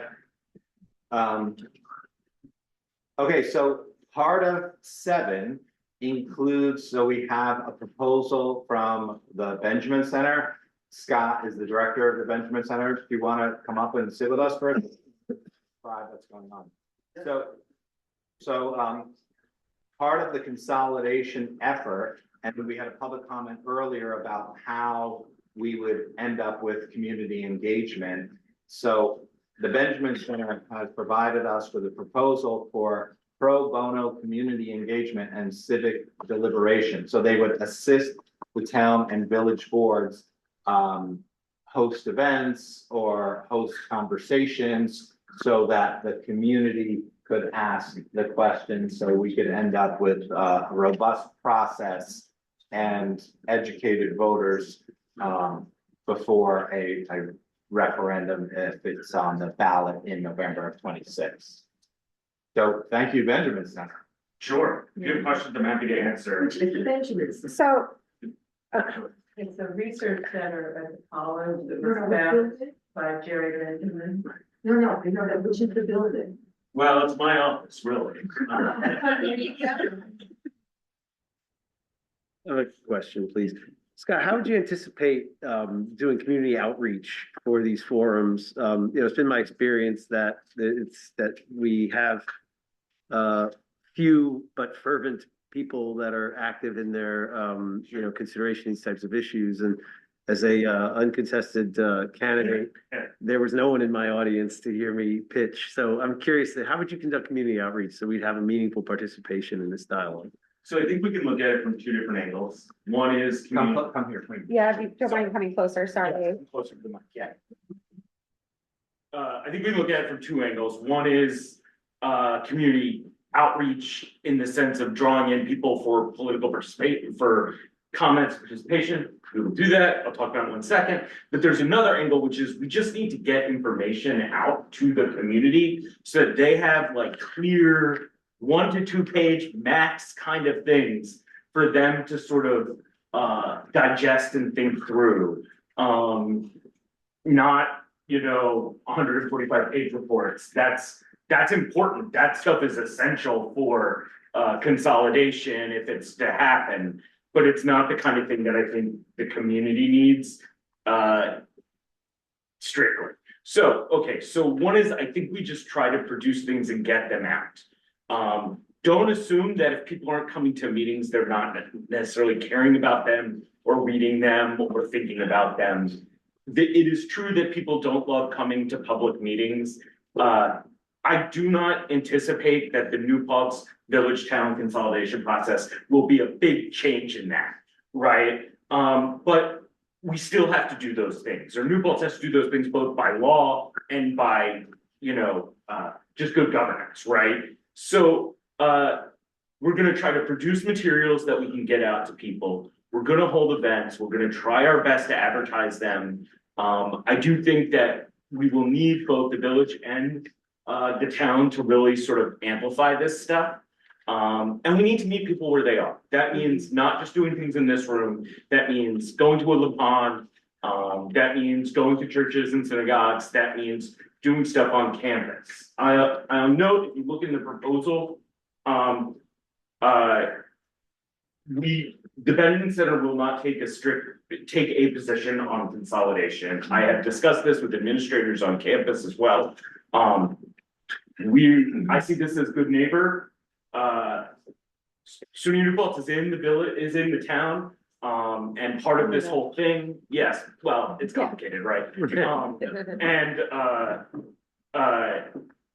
And so we want to be helpful in this process, but we're not here to like put our foot on the pedal, or the gas here in either direction. We can only do that if we do this. Sure, I was just sitting where the chair was. Yeah, that's okay. So those are the main things. I'm open to as many ideas, Rich, as you have for trying to bringing more people in. Social media is not my thing. That's more Alex's thing, but we can work with that stuff. Thank you. Good question. Yeah, this is exciting. I just want to remind the town folks that the version of the agenda the village had didn't have this, so until this afternoon, so. Sure. I think we might have more questions So for I'd like to you. make a motion, though, that we accept the proposal from the Benjamin Center contingent on the joint town and village board. If we decide to adopt 7A, which is the board initiated resolution, as well as, that's the only one that's really important. Right. So I wanna move that we accept the proposal, but it's contingent on us being able to decide. So this way we don't have to come back and do it. I will second that motion. Okay, and can we go back to talking to Scott with a motion on the table? Because I was thrilled to see this offer, because the last time we did this, KT was very involved, about 2013, I think. And actually, the policy on the village board of that, who was on our consolidation committee, Ryan Kim is, Ariana was on the committee, and what was different then was that it took about 2 years. We had citizen committees, but the Benjamin Center definitely had a presence over it. And so I don't know if you're open to this, but if you are, I think whether or not we have rooms filled with people, if we can get some of the people who really have shown an interest involved in these things, I think that would help. I think the best thing the Benjamin Center does is numbers, I look back at all of your research papers today, and you have taken the charts, and this is how much this costs, and this is how much the population benefited. And that's what's missing from the LaGrange study. They specifically say, oh, we're not going to talk about the fire department because that is a huge amount of money and we don't really want to put that into the study. So they say, you know, that should happen outside of the study. Let's talk about that, because my concern is that we used to have an all volunteer rescue squad. And now they are no longer all volunteer and their budget is $800,000. So I want to understand what it means if the village dissolves and we can't have the same contract with the fire department. If that means that we're going to go from the $60,000 a year fire department to $800,000. So that's the kind of thing that I hope you can help us get our heads around. So I want to be honest here. This particular proposal is really for more for public engagement. Which is not a disagreement with the need for that necessarily more of this information. But this is not as like what I would describe as a research proposal. Benjamin Center does do that work and I do that work, but that's not what this is. I can't commit to you today, just be completely honest, that I can do a study for you on, you know, cost sharing of emergency services. Well, I highlighted the bit where it said, have information. Well, that's sure. what we're hungry. Sure, I think that information is going to need to come, frankly, from, any report that comes from LaBerge, if they wind up being the one to do the consolidation plan. Or the village or the town or other people, and while I'm more than willing to help sort of on the margins there, that's not a commitment we can You can make. help us ask questions. Of course.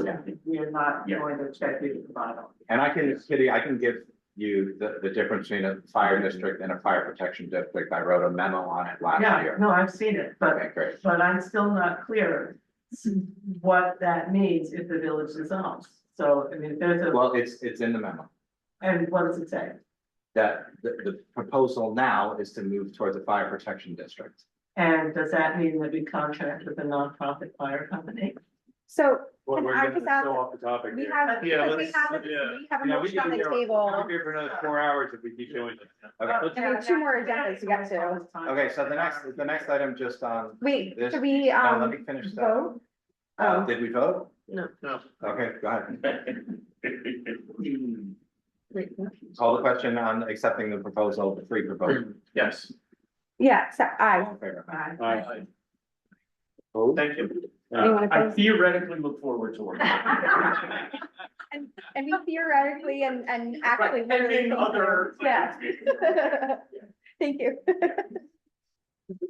So 7D on this agenda is, we're waiting on a proposal from LaBerge. So they authored the dissolution study from May of 2025. So there's a difference between a dissolution study and a consolidation agreement. We'll see additional details about specifically where staff end up, both town and village. So it creates like a tighter framework in terms of like what voters are actually voting on. So I think what's interesting and very different about a dissolution vote is that it's basically a recommendation or a suggestion and the town does not have to agree to it. Whereas a consolidation agreement, what you're voting on is what you end up doing. So there's less room for interpretation after the vote. So you're basically taking the guts of that 123-page document from May of 25 and you're augmenting some details. So we would be looking to LaBerge to basically take the study document and add to it so that it is then a CA that the community can vote on. So we'll wait to get that proposal. And then Kitty, you would also ask for a list of communities currently receiving the Citizens Empowerment Tax Credit, and there's, you know, about 20 or 30 of them statewide, and we would be eligible for the max tax credit of $1 million. But it is important to note that there is none for consolidation. They're all for village dissolution. And it makes a ton of sense. Why? Because it's so difficult to get two boards to agree. So that's why the dissolution. We tried to do this last year. Yeah. Yeah. So every time I try and talk about the study tonight, people will be patient and, you know, this is not the time. When are we gonna have a joint town village meeting and talk about this study? It's coming up, don't worry. Like next month? Sure. Yeah, I mean, I think like, I hear you on that, Kitty, too, you know, like for sure, like.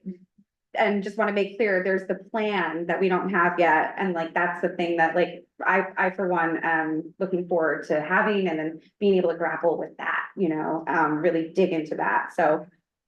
For me, that's when I feel, I personally will feel most prepared for that joint deep dive discussion at a meeting. Okay, so no other actions regarding something. Can we move on to 8? Awesome. Item number 8, America's 250 celebration. It's a commemoration, and the grant application. Come on up. I have right handouts. Thank you, Joe. I saw where we were on the agenda, so I wanted to. Thank you all for having us here. My name is Joe. Well, Yeah. committee. And Yeah, I've quite a seen few you all folks here. in I'll the flesh. introduce myself and then I'll ask my colleagues to stand. My name is Joe Marianic. I'm a commissioner on the New Paltz, Town of New Paltz Historic Preservation Commission. And I'm here in the spirit of collaboration. I'm here with my colleagues from many local organizations and commissions. Stand up. Thanks, everyone. Do a stretch. You may, please. Susan Stanton-Cohn, representing New Paltz Historical Society and New Paltz and Village Town History. Susan DeMark, I'm commissioner on the Town Historic Preservation. Zachary V. from Historic Huguenot Street. And Sarah McCauley, also from Historic Huguenot Street. And in the 250 realm, I also wear the hat as vice president of New Paltz Pride Coalition, because you can't talk about revolution without including our revolution in the LGBTQI plus community. And the person who named Revolution New Paltz. And I have been involved in many of the discussions. My house was just designated as a historic landmark and got involved with this and have been helping on the coordination. So Yes. disclosures. So we're excited to talk about this briefly. I handed you a packet, which I won't read verbatim. Revolutionary New Paltz is what we're titling the America 250 celebration plans that we've put together. And the focus is on history, people, place, and culture. It's a town-wide, multi-month celebration from May 4 to July 4, aligned with America's 250th anniversary. The whole idea is that it connects different programming that's existing from various organizations that are lightly and directly themed to America's 250th. So tours, talks, exhibitions, gatherings, and it's into one cohesive public program so we can share communication and calendar and all of those sort of things, ultimately culminating with the fireworks on July 4th. So the idea is to ensure that our 250th celebration is cohesive and connected and something that people will want to sort of check out and visit for. Our partner organizations include SUNY, Margaret Wade Lewis Center, Mohawk Preserve, Unison, New Paltz HS, Historic Huguenot Street, Dorsey, New Paltz Pride Coalition, Ulster County Historian, Elton Library, Scenic Hudson, potentially others.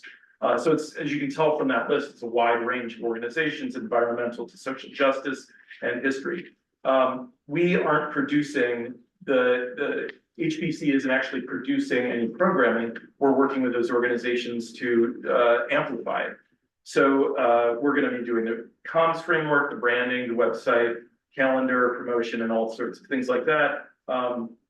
And the idea is that it's a broad set of programming for families, for academics, for people who are wandering into New Paltz from the city. But it's all sort of building towards the 4th. We have a plan for Juneteenth program with Margaret Wade Lewis Center and HHS. We'll have guided walking tours, maybe a forensic geology tour of buildings on the SUNY campus, so you can figure out, or your home to figure out what kind of Devonian stone you have. Talks and lectures on local history, infrastructure, New Paltz's role in the Revolution era, environmental programming, looking at the Walkill River. So looking very broadly at place and history and, moving towards kind of building civic pride.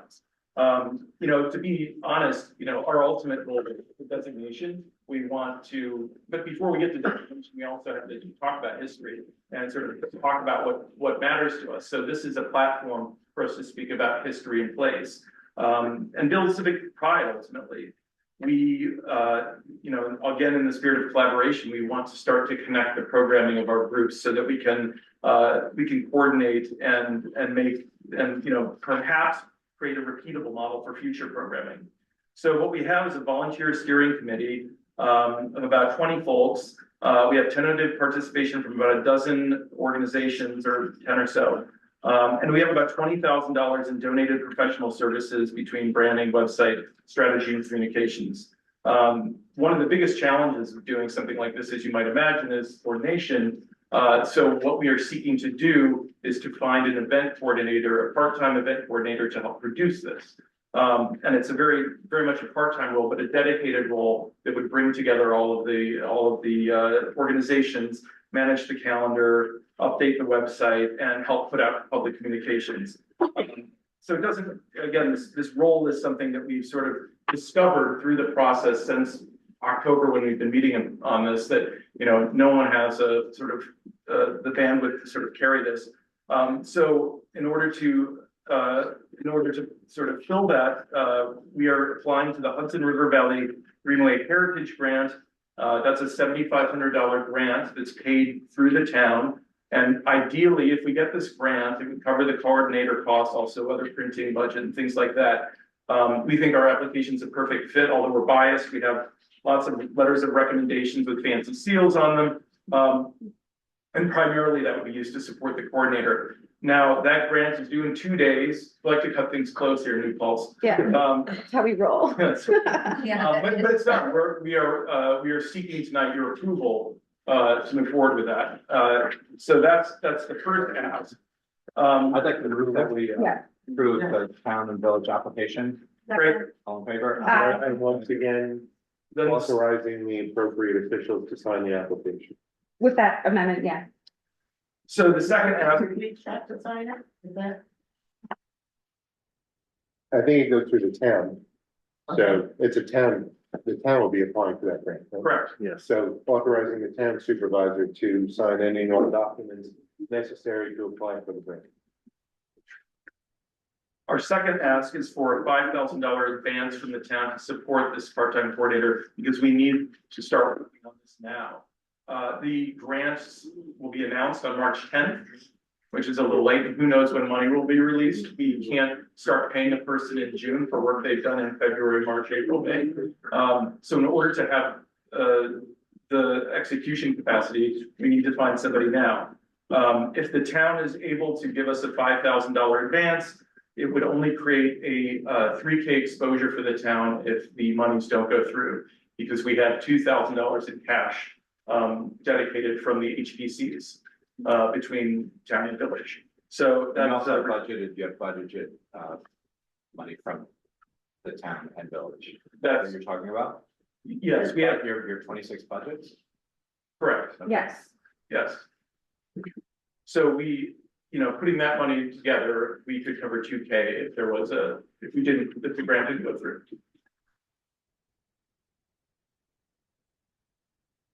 So the motion is to advance $5,000. Yes, And correct. hope that you get the grant, and if you do not, then the village will contribute $5,000. $3,000. Because Oh, we would so the put forward, Okay, so the total is 5,000 that we're asking for, which is the minimum amount we need to pay for the coordinator, right? And if the grant didn't go through, there would be a $3,000 liability because we would be able to use our budgets towards the deficit. Oh, and on this end, I'm supposed to express from Tom Olson his support. He's away tonight, so can come and say so himself, and I'm sorry for forgetting to say that sooner. And Joe, I would also say there's another opportunity of a grant which is coming from Ulster County. Right. Yeah. There is from Eddie, the Right. county But that- historian, that has not been released yet, so we don't know about it, but there is apparently money aside at an Ulster County level Right. for supporting 250 applications. We are apparently ahead of many other towns in the county, and Eddie is very supportive of the conversations we've had, but it's not a document yet that's been released. So we can't, it is. Right, and Eric Roth, the grant writer from the Preserve, said he would write a piece for us as well to help with that grant. So. Thank you. So can I just add So, something? we As both- town historian, just a quick little sentence, that as town historian, to be able to see this many organizations working together is like my dream. Yeah. And it is so exciting. We had our meetings and we even have the community center is gonna do like a little, like a presentation of some of the wonderful workshops they've created in the past. Think of tourism, how great this is gonna be getting people to come up here to see all this wonderful stuff that's happened. We've got Bill Rhodes that's gonna do the walking tour. Like, you know, we have some really wonderful things like that. I'm just so excited about it. Yeah, I'm so excited. I could go on for hours about it. Did we vote on the advance? We did not. Yeah. I mean, I've not been in a position where we've had boards or commissions ask for advances. I mean, we have budgeted dollar amounts. You know, it creates like a precedent that seems not customary. You also have to figure out where the money is coming from. Right, that's You're why- moving yeah. it from general, but you have to move it. I would like to say that if we aren't able to secure the advance, we will likely not be able to hire the coordinator, and that risks the entire event from, you know, existing at all. I mean, Well, William not was a at, threat, William was at, fact. sure, William was at town hall yesterday talking about like how to populate this calendar. The town already has a website, right? The idea is like not building a new website, you know, using what. I'm sorry, that's not the idea. Yeah. You can certainly populate the town website with this, but this is a distinctive program that would be serialized year over year with its own calendar, an event program like O Plus or October in the city that is produced across all of these different organizations. It's not a town property. So the other thing to this that I think no one mentioned tonight, just for us to think about maybe and put in the back burner for the next couple meetings too, is this is our lead up to New Paltz 350, which is coming up very soon. So whatever work we can get done now to this end means less last minute work on that big project that we have to all take on as well. So if I could say, I understand the need for the coordinator and the timeline that you're proposing, but I don't understand how the approval of an advance from the joint board would work. So is that something you can explain, or? Can we circle back on that? Or Like, can I what's the- propose an alternative? They really have a crunch. I mean, But that's not the point. both have unexpended fund balances. I think we can find $3,000. So if I could finish my point, which is that, Well, here's, what do you need? The grant. I've asked to finish my hasn't been point. approved yet. Thanks. What the question I have is if what's being proposed is ultimately a $3,000 liability because there's $2,000 that your budget could contribute, as opposed to an advance, which seems to be something like a loan to them hoping they get the grant. Is it possible this board would consider a $3,000 funding line from the general operating fund, from the general fund for this initiative? I think this initiative is important enough to the town and village to be worth a $3,000 commitment that might not be in advance, but simply be a funding that we would provide to the Revolutionary New Paltz. Yeah, it seems like it would be very hard to chase you down for the money. So like if you don't get your funding, the chances of us seeing that $2,000 is, you know, could have already been spent, and now we're not really a bank designed to go. I'd We almost also rather have be two a other gift. grants, you know, another grant also Yeah, from but the county Not that. awarded yet. Should be I think The worst thing that can happen is that we allocate $3,000. They get the BMA grant, they get the county grant. And they have a budget they can roll over for the next year. When there are more historic things, like it's a 250th anniversary of emancipation. Something big is happening in 27. I mean, I also have like the folks who want to see new brackets for the hometown heroes on the utility poles, like they want thousands of dollars. You know, there's also a request to work with the Bruderhof to site new picnic tables down, you know, on Main Street. Like, there's lots of asks all the time from various groups. How do we, you know, this is why we do budgets, is because we budget for these things in advance. Like, it's a hard ask, you know, because then, you know, how do you say yes to one board or commission and no to another who's asking for, you know, it's like, we have this near term, you know, exciting opportunity. Like, how do you manage that? Yeah, I mean, so it does seem like, you know, we are in the village budget cycle right now, you know, figuring out what makes sense, and that is going to, like, that's actually, I'm having a lot of fun with that. So the way my brain's going with this is like, oh, I wonder if on the village end, this seems to be like cause for like a different approach of funding for our HPC. That's basically where my brain's been going on it, to be honest. So it sounds like we might just, as a joint body, not be ready to like actually say like we have this money right now. When does the hiring of the coordinator have to happen? We do have it, we have money, sure, but you also have Joe Londa asking for, like, you know, new kitchen, you know, Yeah, but fixtures. that's a government efficiency grant that he's. So Right. when do you have to Yeah, hire? to answer your question, we would like to put this person in place by March 1st. We have a public rollout beginning in March ideally. Okay. So I would like to propose that our separate boards go and like figure out what we can do. And like, if either or one board or both boards wind up being like, we can't do this, then coming up with other ideas how to do it, like starting a GoFundMe. I mean, we don't, I mean, Can I ask the question? we want our town to have a big part of the revolutionary 250th celebration. So, I mean, can we at least say that we will find a way to fund this? I mean, we want New Paltz to be on the map. New Paltz is a big deal. Who's funding all the fire grants and all this stuff going? Who's funding all of that? I think a lot of that's being fundraised. Yeah, that's being fundraised. It's been fundraised for a long time from the people who are doing it, not from the government.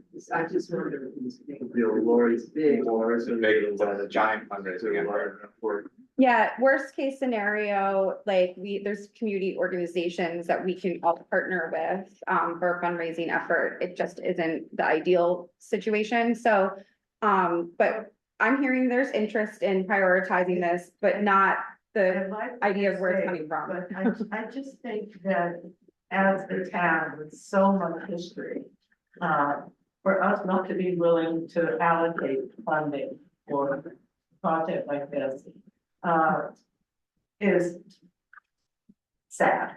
So I think somehow we need to find the way. I mean, look what these people have done already. They're asking for $5,000. Right. I mean, volunteers. Right, so Yeah.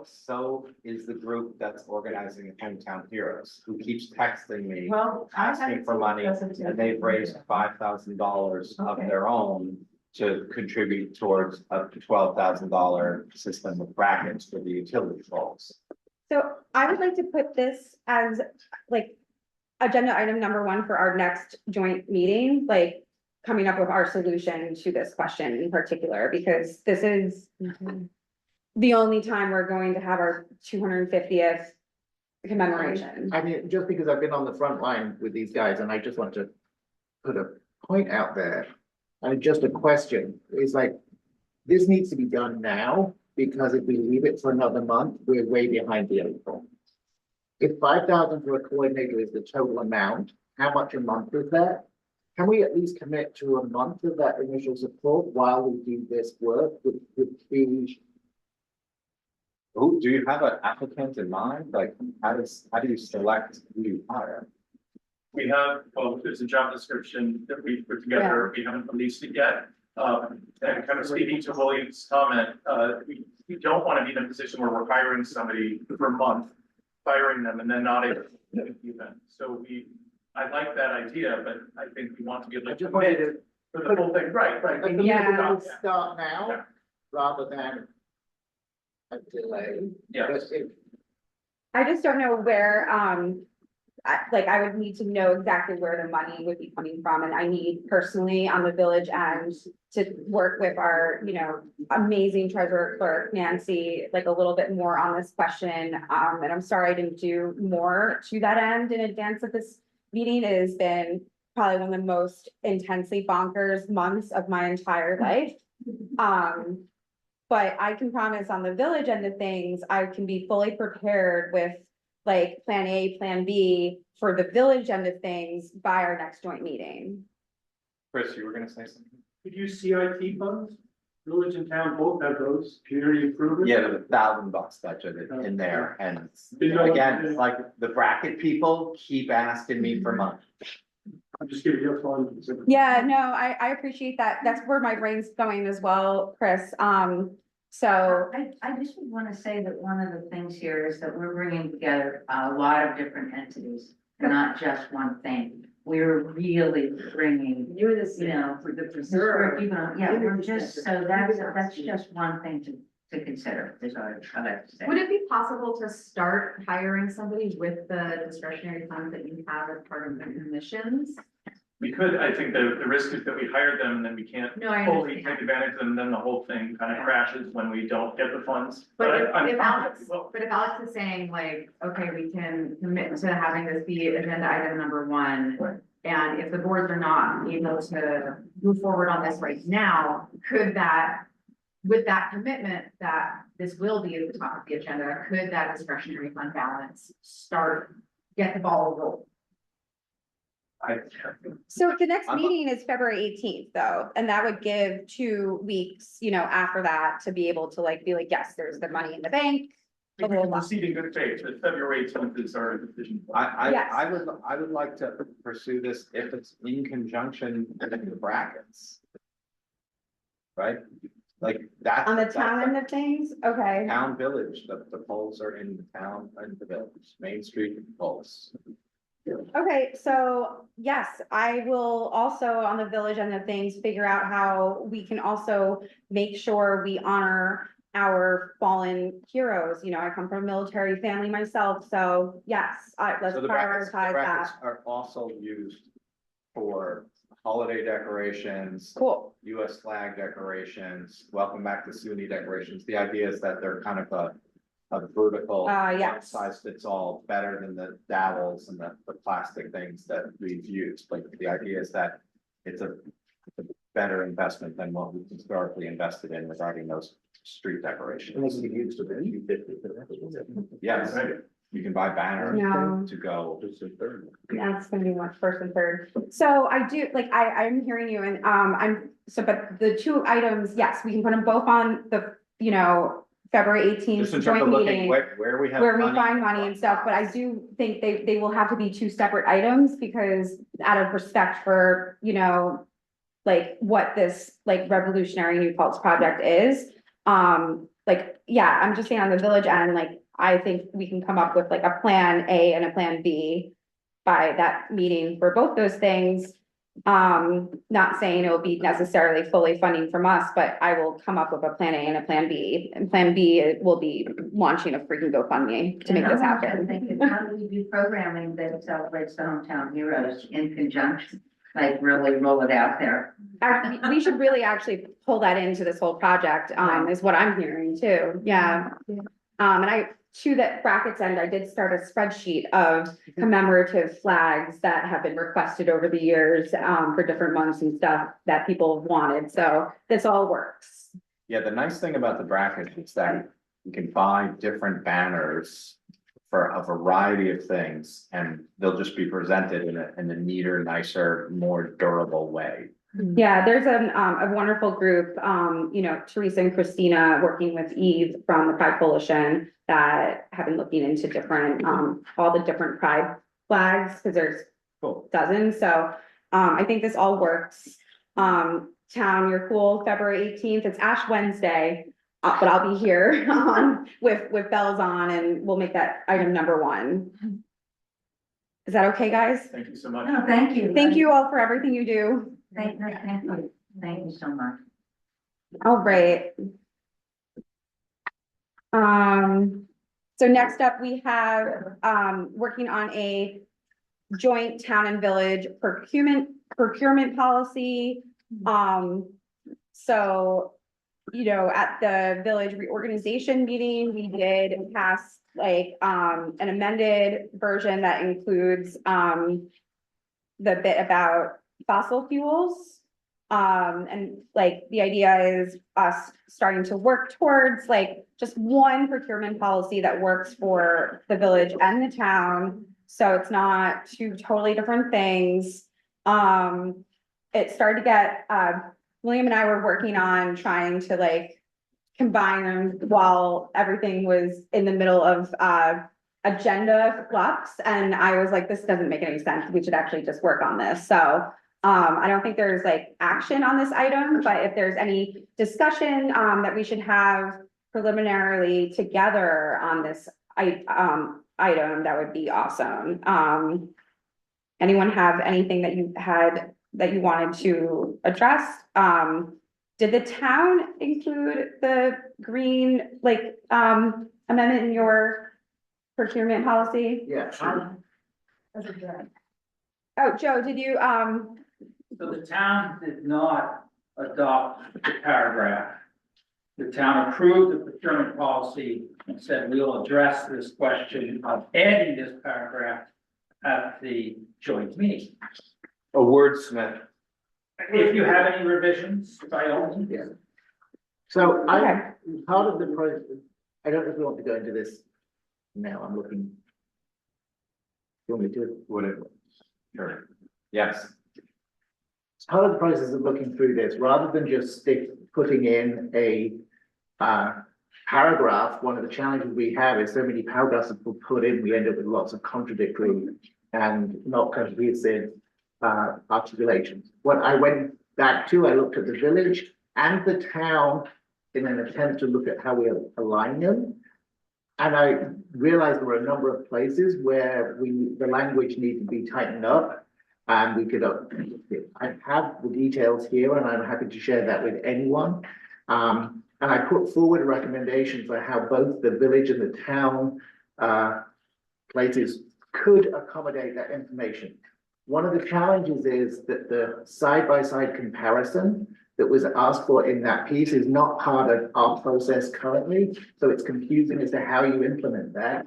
What I'm suggesting is that we put it in 3 places. We put it in the section where it talks about exceptions, where we actually have a better definition that we're talking about fossil fuel consumption, not fossil fuel purchase, and where we start putting in hybrid alternatives as well as non-fossil fuel, so that we actually open the spectrum for a full range of efficient technologies and things that are available.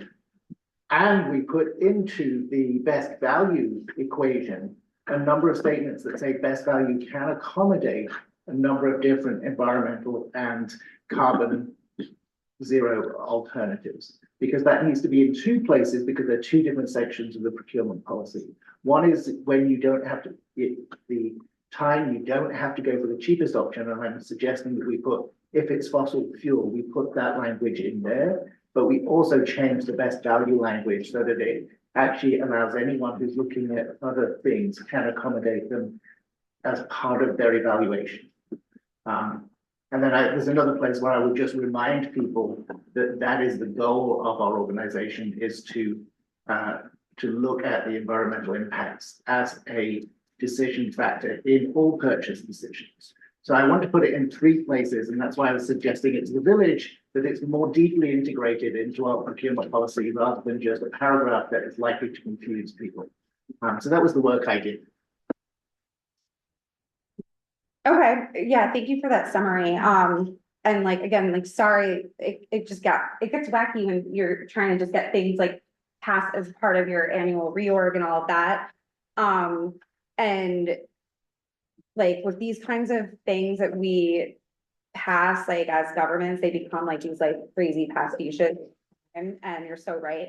Like on the village end, it made sense, at least for the time being, knowing that we're going to be working on a joint type thing, to make it as a part, like as an add-on to our best value law that we adopted back in 2017. So that's where we had stuck it in for what we passed for now, again, with the understanding that we would be working together. So I think unless there's any thoughts, questions, concerns anyone had for the table right now, I think we'll just get back to the drawing board behind the scenes on this, William. Yeah, no, I'm happy. Thank you. Thank you. So is it a fair summary to say you choose to study it as opposed to adding a paragraph now? The town?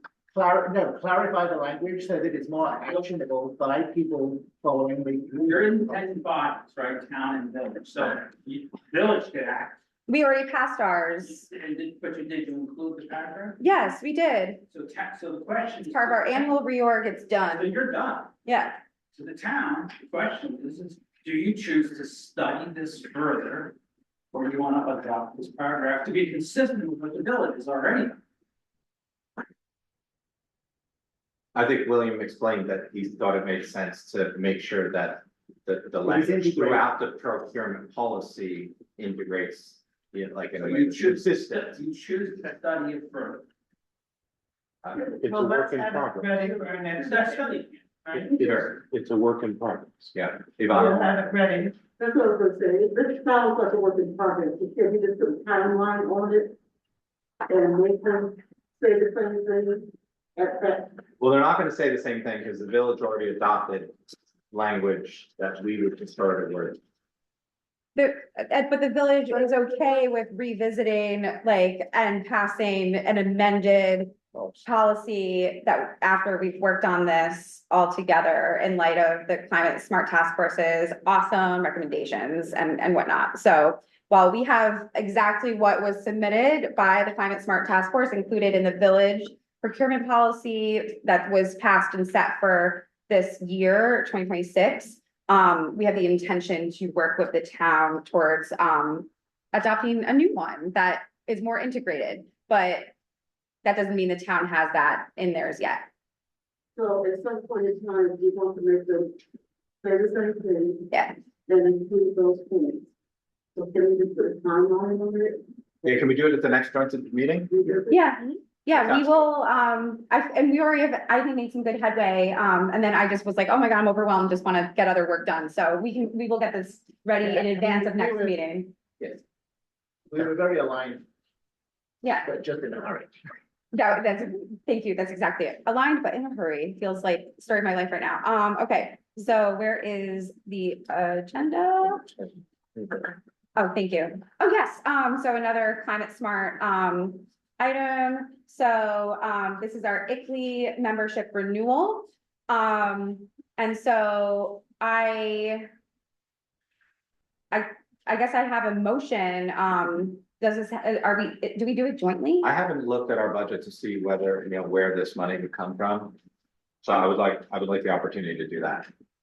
Okay, Like $2,000. 1,200. 1,200? yeah. And sorry, I had more information to add to this, item and I forgot to do that, so I will make sure I do that. 1,200 and it can be shared town and village. Yeah, We used to go. yeah, it would make way more sense for us to share that cost. Yep, so let's look at our individual budgets and see where we're gonna pull the $600. Cool. So this will be our third item, I think, for the February 18th What were you gonna say? item. So can I add one other thing to that? Yes. Also asking for money, that some of our communities have not had a budget, but we work with the town of the hills. As volunteers, reducing greenhouse gas. One of the things that we have been involved in is recycling. And that has cost $250 to the town. We passed last year, we added that to the budget. Yvonne, I feel like if we're gonna have got here, we're not capturing what you're saying.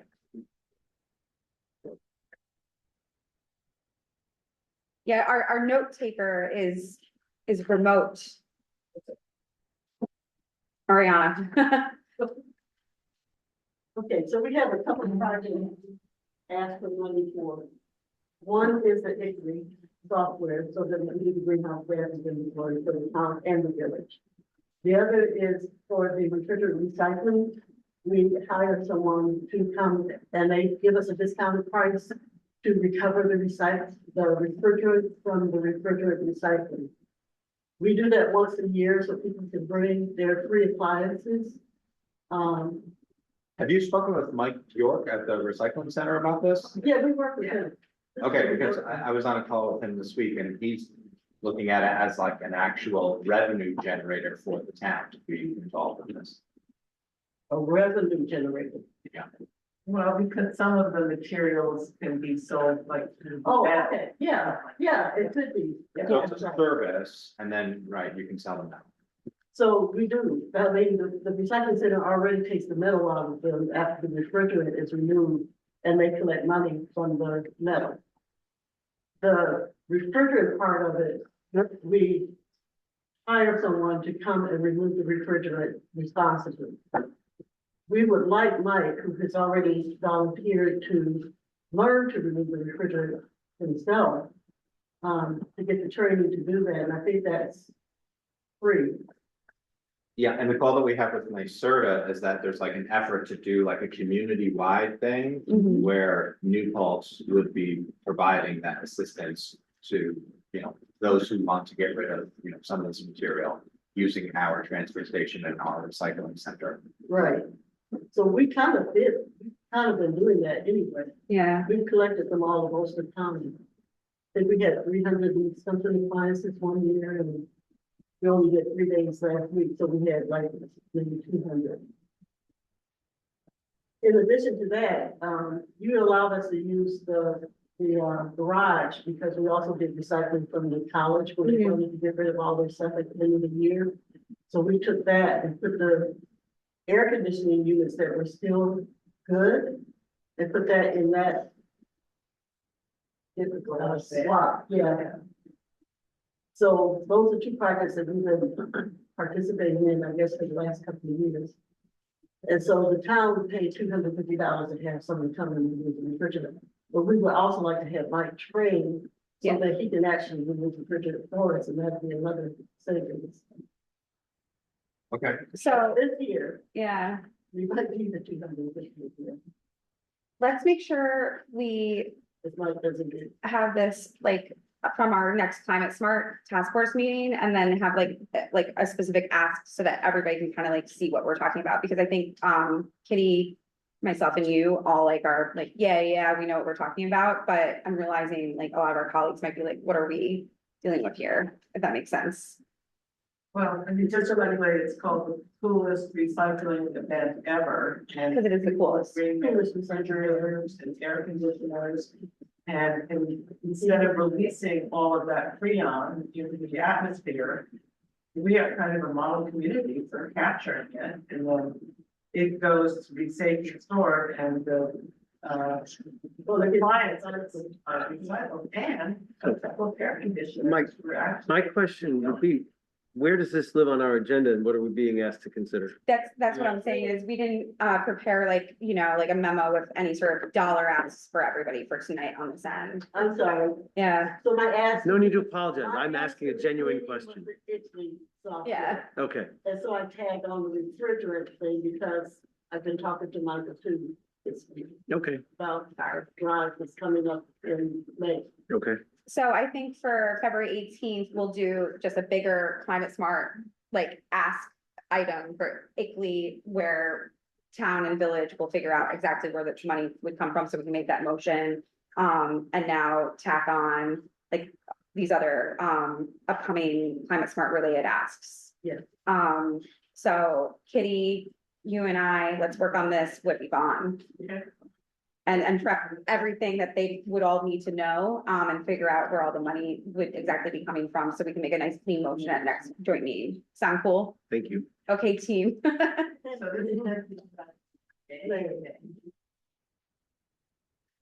Cool.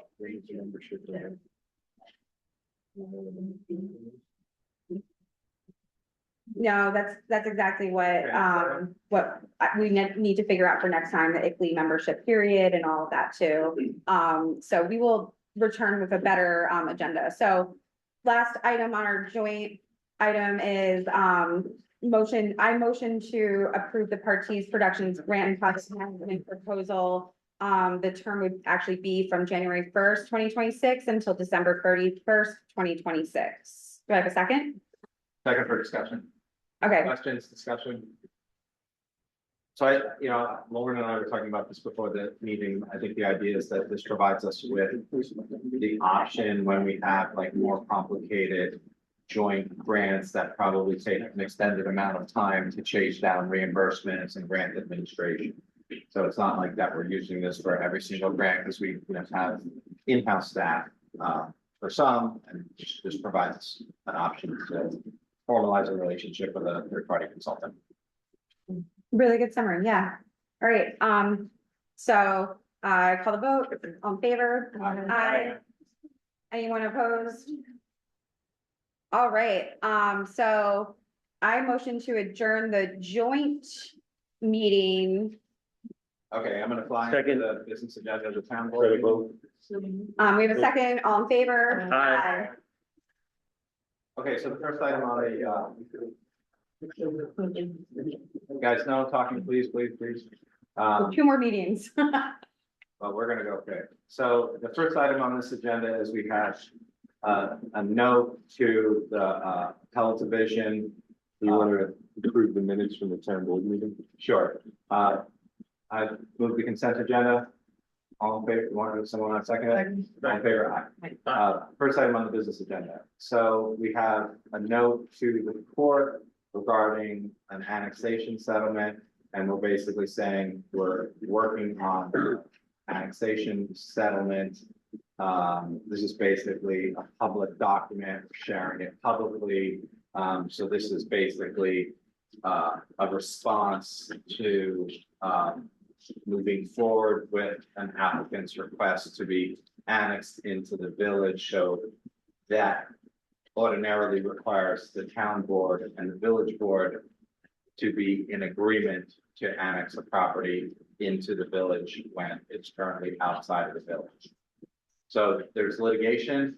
We've had a lot of discussion tonight about money and paying for things. And one of the reasons that I apologize if I sound, particularly irritated, because, reviewing vouchers the last couple of days, I saw that there was a bill for $18,025 that was charged to the town by the attorney who wrote up a memo, and the memo was primarily authored during the last 2 days of December.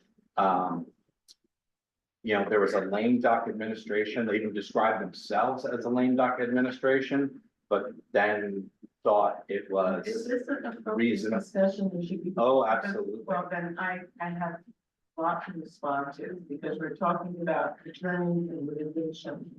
And if it's okay for you to say what you're saying, then I mean. All right, so let me finish what I'm saying, and then you can add your comments. So, I asked for transition and information from the outgoing administration. And I was regularly told, we're busy. Finally, the outgoing supervisor met with me, shared with me some information about things like Sewer District 6 and other things that I was pretty familiar with already. There was absolutely no discussion whatsoever about paying an attorney $18,025 to create a memo in a couple of days that would then be shared with the courts that our town taxpayers would have to pay for. And there was no deadline. There was no reason to do this. And it basically undermined the fact that you have an incoming administration that should have been given the opportunity to decide whether or not to spend $18,025. And we have all these various groups looking to spend money, or we're going to spend money on an attorney. This is also, the same outgoing administration that, you know, there was a note to IT support that said, please help. I'm looking to, you know, delete all my emails so that they're unrecoverable. And the IT support responded back, well, you're not allowed to do that because those are public documents. So what I found in those deleted emails were these invoices. So none of this was disclosed to me during transition. This was tried to be hidden.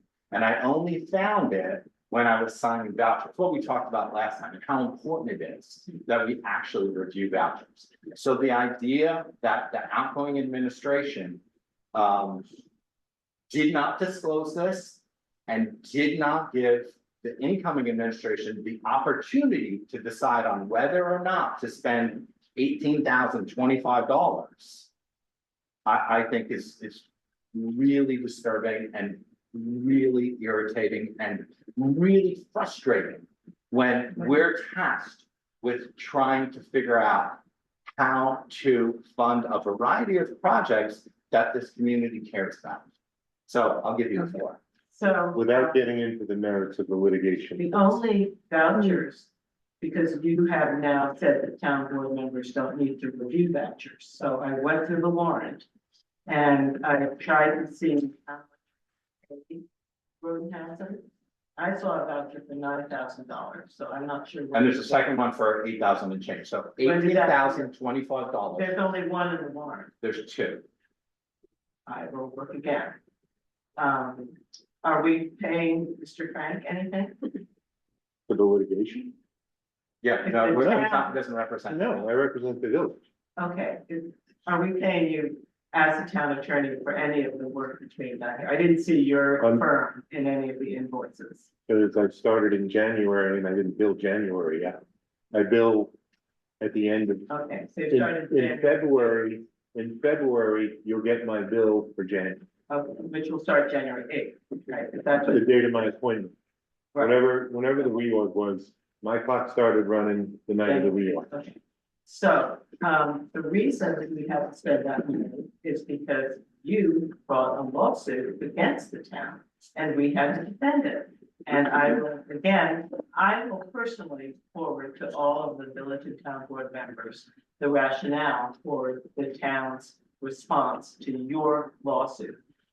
I'm glad to see in the letter that Mr. Frank acknowledges that Rodenhausen is the firm that represents the town. So I have no objection to extending the deadline. But Rodenhausen is the named attorney representing the town in this annexation litigation. Right. So. And it's also, That's not in question. yeah. Well, And there's also there was no reason at all. Right, we're talking about for any other. Okay, but there's no discussions. So, I'm not sure that any of the people at this table were at the public hearings about annexation. So I will send you a précis of those. It went on, they started in 20. So that would have been fantastic if you offered that, as opposed to just being petty and creating. Please stop No, calling please. these names, because you're bullying me. And this is, it's Here we really go. not nice. So $18,025. we Thank have you. had public hearings, public meetings on annexation for years. And the public was welcome to come to them. And you can look at the DAF and you can see how much support there was for it. And so based on that, the town felt that we had to defend ourselves against the lawsuit, which your corporate friends are paying the village expenses for. But unfortunately, the town is representing the people. The village is being represented by the corporation, and that's who's paying the legal fee. But why don't you give the town the opportunity to decide whether or not to hire a legal firm to write a memo for $18,000. We did that, and you noted in the Nichols article, we noted in our September meeting, we voted to go forward and pursue our position on annexation. I would be happy to send everybody your statement. You advise everyone on item number 1. Yep, item number 3. I'm sorry, I'd like to move the January 26th warrant. Someone want to second it? Second. All in favor? Aye. And then item number 3 has to do with some communication issues regarding a day off and making that right for those staff. I'd like to. It's a very nice way of doing it. I'd like to move that we approve this. All in favor? Aye. And then I'd like to set a public hearing to change the local law regarding annual grievance. That would be, I think the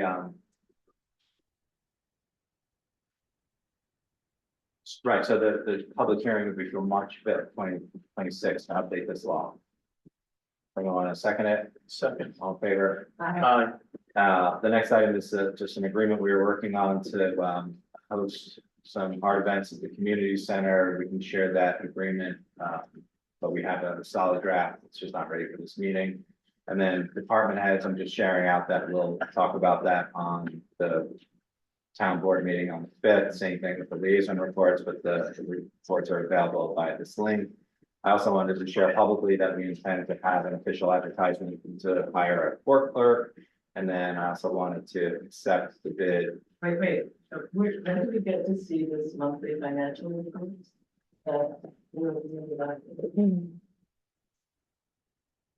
Supervisors required. Where did that get? We'll advertise to hire for a court clerk. No, number 8. Number 8. Oh, I'm sorry. Right, so for years, we've had no supervisor report, and I think it's important that we make a commitment. It's required by the state comptroller, and it's required to be filed with the town clerk. So I'd like to make sure that, we're publicly committing to, having that information captured and saved each month. So it's just an announcement. The town has not been doing that historically. And then item number 10, I'd like to accept the bid. Wait, what, can you just go back for a minute, supervisor? Yeah. And advertise to hire a court clerk. This is for someone to work, at the window. It's not one of the clerks to the judge, right? Yeah, it's a clerk to the judge, yeah. Okay, because the judge, that's fine, just so we're clear under town law. Anyone hired to be a clerk for specifically for has to be hired upon the judge's advice and consent to the town board. Yeah, town board makes the hire, the judge has to approve. Okay, Just so yeah, we'll make sure all those details are. I wanted to, share with the board and the public our intention of hiring a court clerk.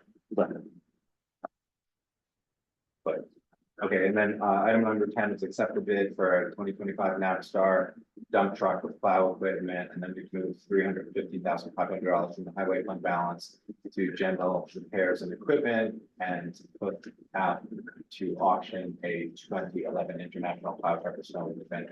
Funds from the sale of the truck to be placed in the highway equipment reserve fund.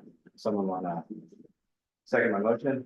So, that motion would also, with respect to the putting out the 2011 International plow truck, just include in that motion that the town board declares that a surplus no longer needed for town purposes, please. Yes, let's include that. And also, there were bids, were they multiple? Was there an RFP for the Yes, 25? yes, there was a RFP. Excellent. All in favor? Aye. Thank you. Motion to adjourn the town only portion of the meeting. All in favor? Aye. All right, motion to open the village only board meeting.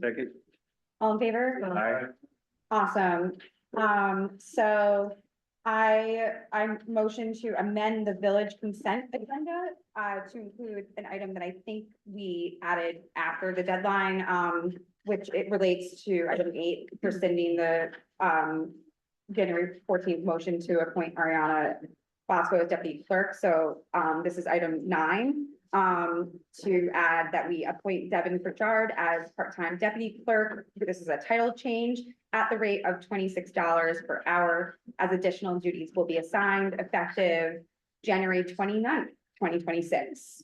So, I motion to, approve the village consent agenda with that addition. Second. All in favor? Aye. Awesome. And Alex, I have to interrupt. I'm sorry. I have to ask if the audience could please keep the conversations down. oh yeah, sorry. Guys, we're almost done, please. Ladies and gentlemen, please keep the conversation down so they can hear up here. Thank you. Funny, women in politics, we just say sorry when people talk over us. I'm trying to get better at just saying shh. Okay, so, I motion to approve the, village business agenda. All in favor? Aye. Okay, so item number 1 is our, memo of understanding and request for proposals for the Margaret Wade Lewis, Center for Black History and Culture. So yeah, we're ready. So I motion to approve, both the RFP and the MOU. Second. Okay, any discussion? Do you have a date where we want to have the proposals back for the architect services? Do You know, you want to set a date? should we set a date? Well, we want to get the RFP out and do the notice to potential bidders. You don't have to tonight, but we can, or you can, the board can authorize the mayor to set a date for the return on the proposals. And the mayor can set that date if you want to authorize her to do that. Yeah, so Let's do that. Sorry to interrupt. Let's do that because I think that we should check in with Essie. Mhm. Yeah. Right. So the motion is to the, why don't we do them separately? Because the MOU Yeah. can be approved this evening. As is. We worked out the changes with Essie and Yeah. you and I believe the board. So the why don't you do the MOU first? Okay, so we'll, let's get rid of that previous motion, rescind it. So I motion to approve the memo of understanding for Margaret Wade Lewis Center for Black History and Culture. Yeah. All in Quick favor? discussion? Oh, discussion. Please. The version I have as a link had lots of comments and questions in the border that seemed to maybe suggested it was still a draft. Is there a final that There is a final. is attached to the agenda? Oh, we're supposed to, those are very old. Yeah, there's a final and the comments, some were incorporated, some were not accepted, that were not good for the village. Okay. But there is a final version. Okay. Sorry, I didn't, catch that. That's okay. This was the version that we had in our agenda. Well, we cleaned it up. We did clean it up. Okay. I'm comfortable in good faith voting yes, but I just wanted to. Thank you for that, flag. We have the final. If you don't have it, I'll recirculate it. That'd be great. Yeah, thank you. So yeah, I call the question. All in favor? Aye. Aye. Awesome. And now, so for the RFP, may I make the motion with okay, so, I motion to approve the request for proposals for historic preservation architect services for the Margaret Wade Lewis Center for Black History and Culture, with the, amendment to approve the mayor's, designation of, deadline dates. Second. All in favor? Aye. Did somebody second Aye. that? Yeah, Stevie. Stevie. Speak up, Stevie. Sorry. That thing. You're doing great. Okay, yeah, we all said aye. Awesome. And no one was opposed. Great. Thank you for that. And thank you, Ariana, for dealing with my mumbly jumbly motion. Okay. So second item is discussion of the process for the mayoral appointment. So I'm going to turn that over to the other village trustees.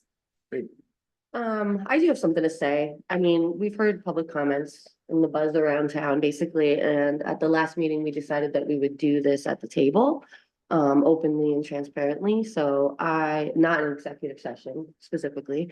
So, I think it's important that we stick to that, and pretty much that's the only thing I'm gonna vote to approve.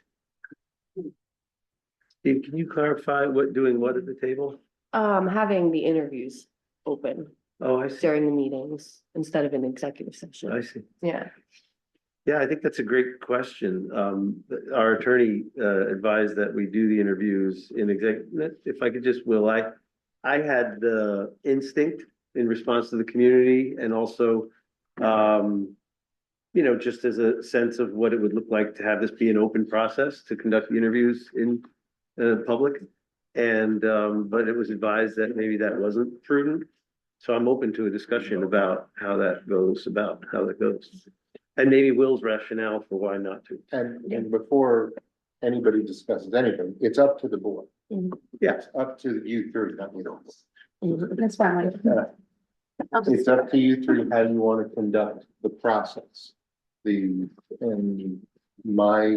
great thing about a lawyer's advice is you can take it or not take it. Sometimes. It's a wonderful thing. I mean, publicly, could you articulate why you think an executive interview process would be better? Well, normally when you're doing interviews for any job, you do them in executive session because sometimes a candidate, in this case, or an applicant may wish to discuss some things privately. Maybe there's something on their resume they want to address that they don't want to do publicly. And the other part of it is in an executive session, I find with applicants, and I've been through a lot of this, and I'm sure all of you have too, in interviewing people, you wind up getting a more open and candid discussion if there's not an audience watching. Those are the two primary reasons that I articulated in my opinion. So those are really the two things. Take it for what they're worth, and you guys will do what you want to do. Are you interested from hearing from people who I have think- conducted interviews? I think at this point, this is a village board meeting and it's not open to public comment right now. So I think maybe you can offer those suggestions in an email or some sort of thing like that. The board is. You had public comment? No, I agree. Sorry, we made it so there's public comment for the whole meeting at the beginning. But this is on these three, so, yeah. Well, I think it's a matter of weighing whether the benefits of having a public discussion and having everybody see things outweigh the benefits of people being feeling more comfortable, being more forthright, and being more natural in a conversation without an audience. It's really those two things. Yeah, if I may, Steve, I think it's very much a responsibility of the job to be able to speak in public and express your perspectives and share your positions and your priorities and your values. Right. And so if someone who's a candidate that we're trying to, that we're weighing, candidates that we're weighing, I think that's part of the interview in a way. And I agree that this isn't a campaign. I mean, that will happen at a different time, at a later time. But it is an opportunity for the public, as opposed to us interpreting and synthesizing and straining information back to folks as to why we might have made a decision.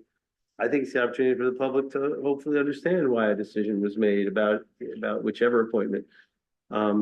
So I think it's part and parcel to the qualification, and I thought from the beginning it was a good idea, and I appreciate that Stevie brought it up right away.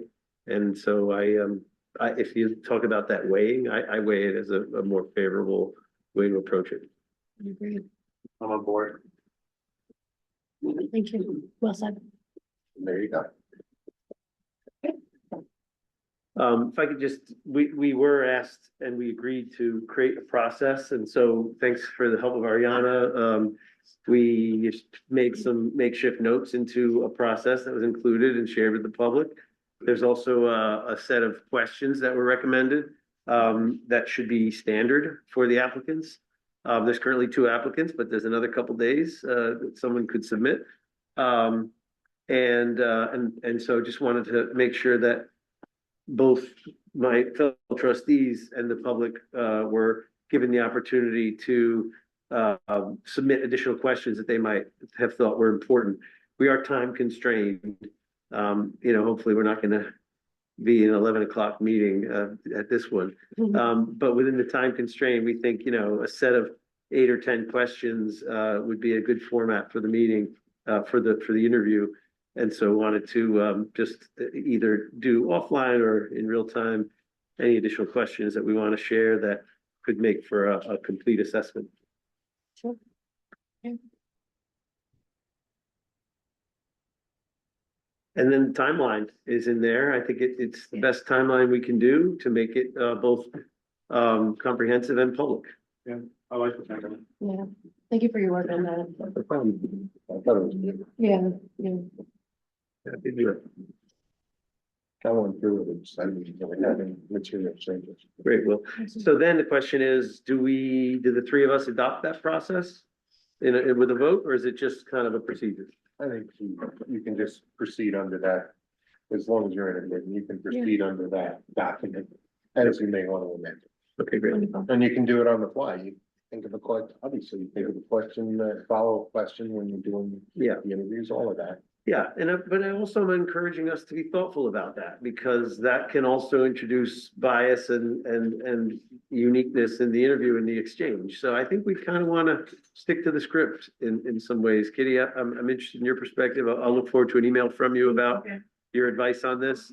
I've done a bit of interviewing in my life too. And think that to do it in a way that's most equitable and without bias, that it's a standard set of questions and a standard timeline, and you get the same opportunity for each candidate. Thanks. That's good. Okay. Great. Welcome back. Okay, I'm back. Okay, I'm proud of you all. Thank you for your hard work on this really important issue. So our next item is, so we have one more little piece to our sidewalks contract, pin 8761.22 New Paltz Sidewalks Colliers contract. We previously approved the scope and the fee, and now we need to approve the agreement with the consultant. So I motion to approve New Paltz consultant agreement pin 8761.22. Second. For discussion. Before. we Okay, proceed to town, there is executive session on the agenda. Is that happening or not? It's on the agenda. Yeah, it's always on the agenda, it's a placeholder, in case you need to go into executive session. Yeah. Oh, You want to go into executive session? Is well, there a I just reason? write to everybody with a request. Well, so we have My agenda. a village village motion on the table. Executive session is at the end of our agenda. That's the village agenda. I'm looking at the village agenda. So was it your intent? Oh, okay. So on the village end, we don't intend to go into an executive session at this time, FYI. And the town, I think you did end your meeting, but we're here. So, but if you don't mind, we have a motion and a second on the New Paltz consultant agreement in 8761.22. So discussion. Yeah, the only thing I wanted to say is the agreement was sent over last week from Colliers. I went through it and there were no changes that I had. It's their standard retainer agreement. I've worked with them in other municipalities, and there was nothing in that agreement. The pricing was correct. Their hourly rates were correct. They match up with the other agreements they've used in their recent rates. So from the legal side, their agreement was accepted. Oh, Thanks thank for you so reviewing much. Yeah. Yeah, and I agree. Yeah, everything seemed pretty normal to me. Anything else? Okay, so I call the question, all in favor? Aye. Alright, All right, and is this for A or A, B, and C? So, we already approved B and C. Ah, I see, I see. Yeah, Thank but they all go together. you. Got it. So it kind of makes sense to keep, it at least helps me a lot to remember what Yeah, thank I'm you. doing, yeah. Thank you. And I think it helps Ariana too, so, yeah, thank you all. Okay, so our next item is, our legal retainer agreement for Gordon and Peterson LLP to serve as the village's attorney for zoning and planning matters. So we have the contract that we got a chance to look at. I will motion to approve this legal retainer. Okay, You want me to give a 2 sentence? yeah, let's get a second and It's then a- we'll do oh, discussion. Well, did somebody second it? I did. Stevie, you gotta speak up. I'm sorry. Sorry. You're doing good. I'm proud of you. So we have a second, so Yeah, discussion. it's basically the same contract as last year. It is a 4.2%, roughly, just slightly less, 4.16. Basically a $10 an hour increase from previous, well within the standards of, actually, I would say on the lower end comparison to other. Of municipal rates? Yeah. Yeah. Yeah, it's definitely on the lower end. Very happy with the services, and they now have hired, first she was a law clerk, now she's passed the bar, Lori Heldman, who is, going to be she's been coming to the meetings free of charge. Because if there were 2 attorneys, they were charging us for 1. She's now gonna be taking over a little bit more of the responsibilities, but everybody seems quite comfortable with them. I know Rich has worked with her now for about a year, so. More than a year, and I've had a great experience working with them Yeah. since, and, Good firm. Yeah, very good. they know their stuff and recommend them highly. Thank you for that note. Okay, so, I will call the question. All in favor? Aye. All right, thanks, everyone. So motion to approve our resolution about bills and claims. Second. All in favor? Aye. Aye. Do we have planning board report for this Yes. month, Yes, this time? refer to my notes. I like There were 3 major applicants to the Village New Paltz Planning Board. A couple of them are significant. One is the return of the historic Huguenot Street Visitor Center proposal. Excuse me. There are some elements of the application and the site plan that are responsive to the community's input, and maybe many others that are differently responsive. There is some changes to the parking. That was a big question. But I think the most important development there, which I think really represents collaborative government, is that the Historic Preservation Commission and the Village of New Paltz Planning Board has scheduled a joint meeting to review this project. So the Village of New Paltz Planning Board, as I understand it, does not have a meeting the first meeting of February because they had no business. But there is going to be a joint meeting on Monday, the 9th, which is going to be a joint review of the project so that this project isn't going to the Historic Pres and back to the planning board without a coordinated discussion about it. February 9th. Yeah. So there's that. Another large applicant is Woodland Pond.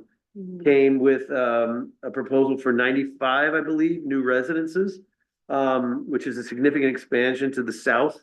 There are constraints in terms of wetlands and easements that will be required for that to be possible.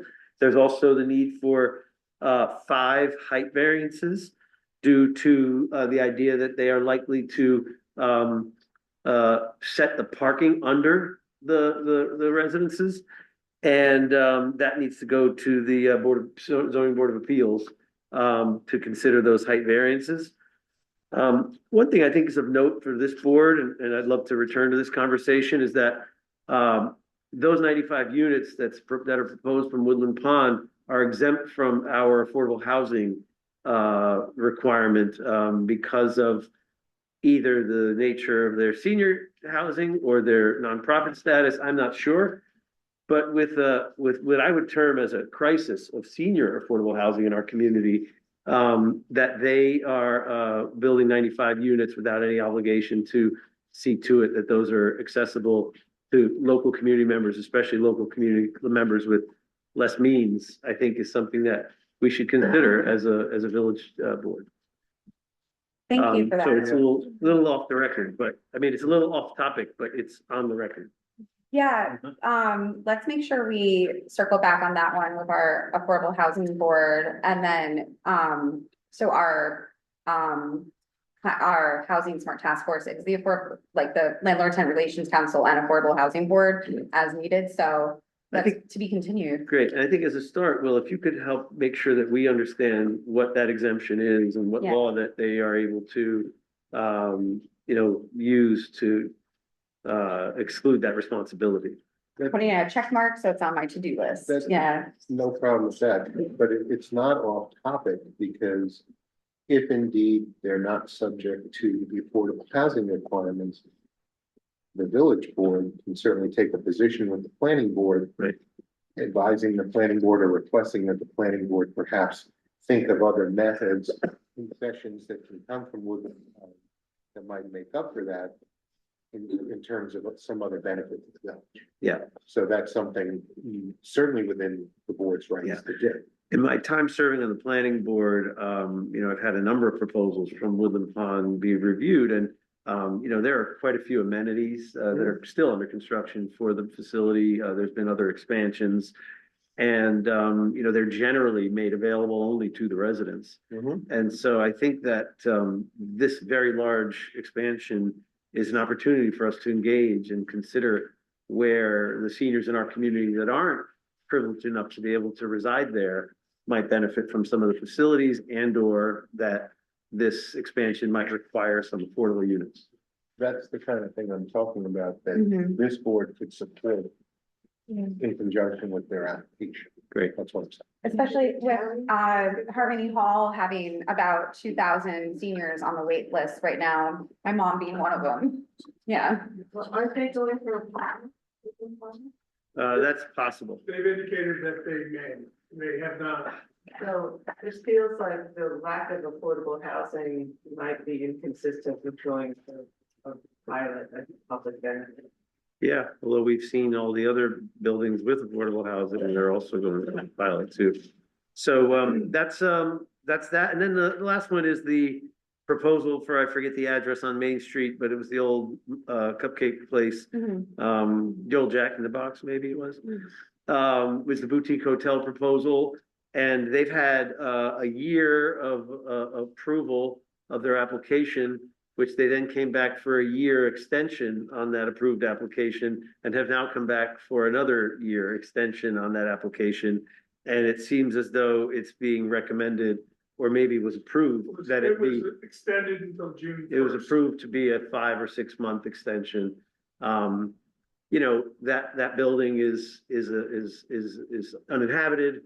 It's unprotected. It's an eyesore. It probably has some risks to it. And I think we would all be glad if that construction were to begin, or at least that demo were to begin, because the building has been in that condition for a long time. And this is the third. As a follow-up when you're done. Yeah, so this will be going into the third year of an open application that's approved on that building. Yeah, we did hear from, after that decision was made, we did hear from the owner, one of the owners of the property. And he was inquiring what he needed to do to begin the demolition permit. So I think the message was set that we need you to do something. Yep. So, and that was the board's discussion, is that they gave a long laundry list of things they had done, but they were all almost, admittedly, they were economic, but very little site work or tests had been done. And the board kind of felt that this building's sitting there vacant and something needs to happen. So that's why we did leave open, they could potentially return for another extension, but we only gave them through the, basically the end of the spring. Okay, To pull a permit. awesome. Thank you. So, are you good? Yes, thank you. Thank you for such a good update. Anything ZBA? I was away. I could give you we have one application right now that for 13 Academy, Right. It started as an area variance, and then after the first meeting with the ZBA, it was looked at again, and it is now being classified as a use variance because it's in the B2 zoning district. On the property is residential apartments. The former carriage house, which was approved for office commercial use. They have attempted to rent it out for further commercial with no luck. So they're coming back with a proposal to make it residential. But because it's in the B2, it needs a use variance because it's required that it be type A accessible. And because of the structure, they can't accommodate that. So they've decided that they're pursuing the use variance. And then the height variances that Rich mentioned from Woodland Pond, which involves 5 height variances and 3 number of story variances for the 3 buildings, because the buildings are sort of split up into sections. It's a total of 5 variances, and they'll be on the agenda on the, that. Cool. Thanks for the. Thank you so much. Nothing else village only, right? We're good? Okay, motion to adjourn the village meeting. Second. All in favor? Aye. Aye. Thank you. Good job, team. All right. Thanks,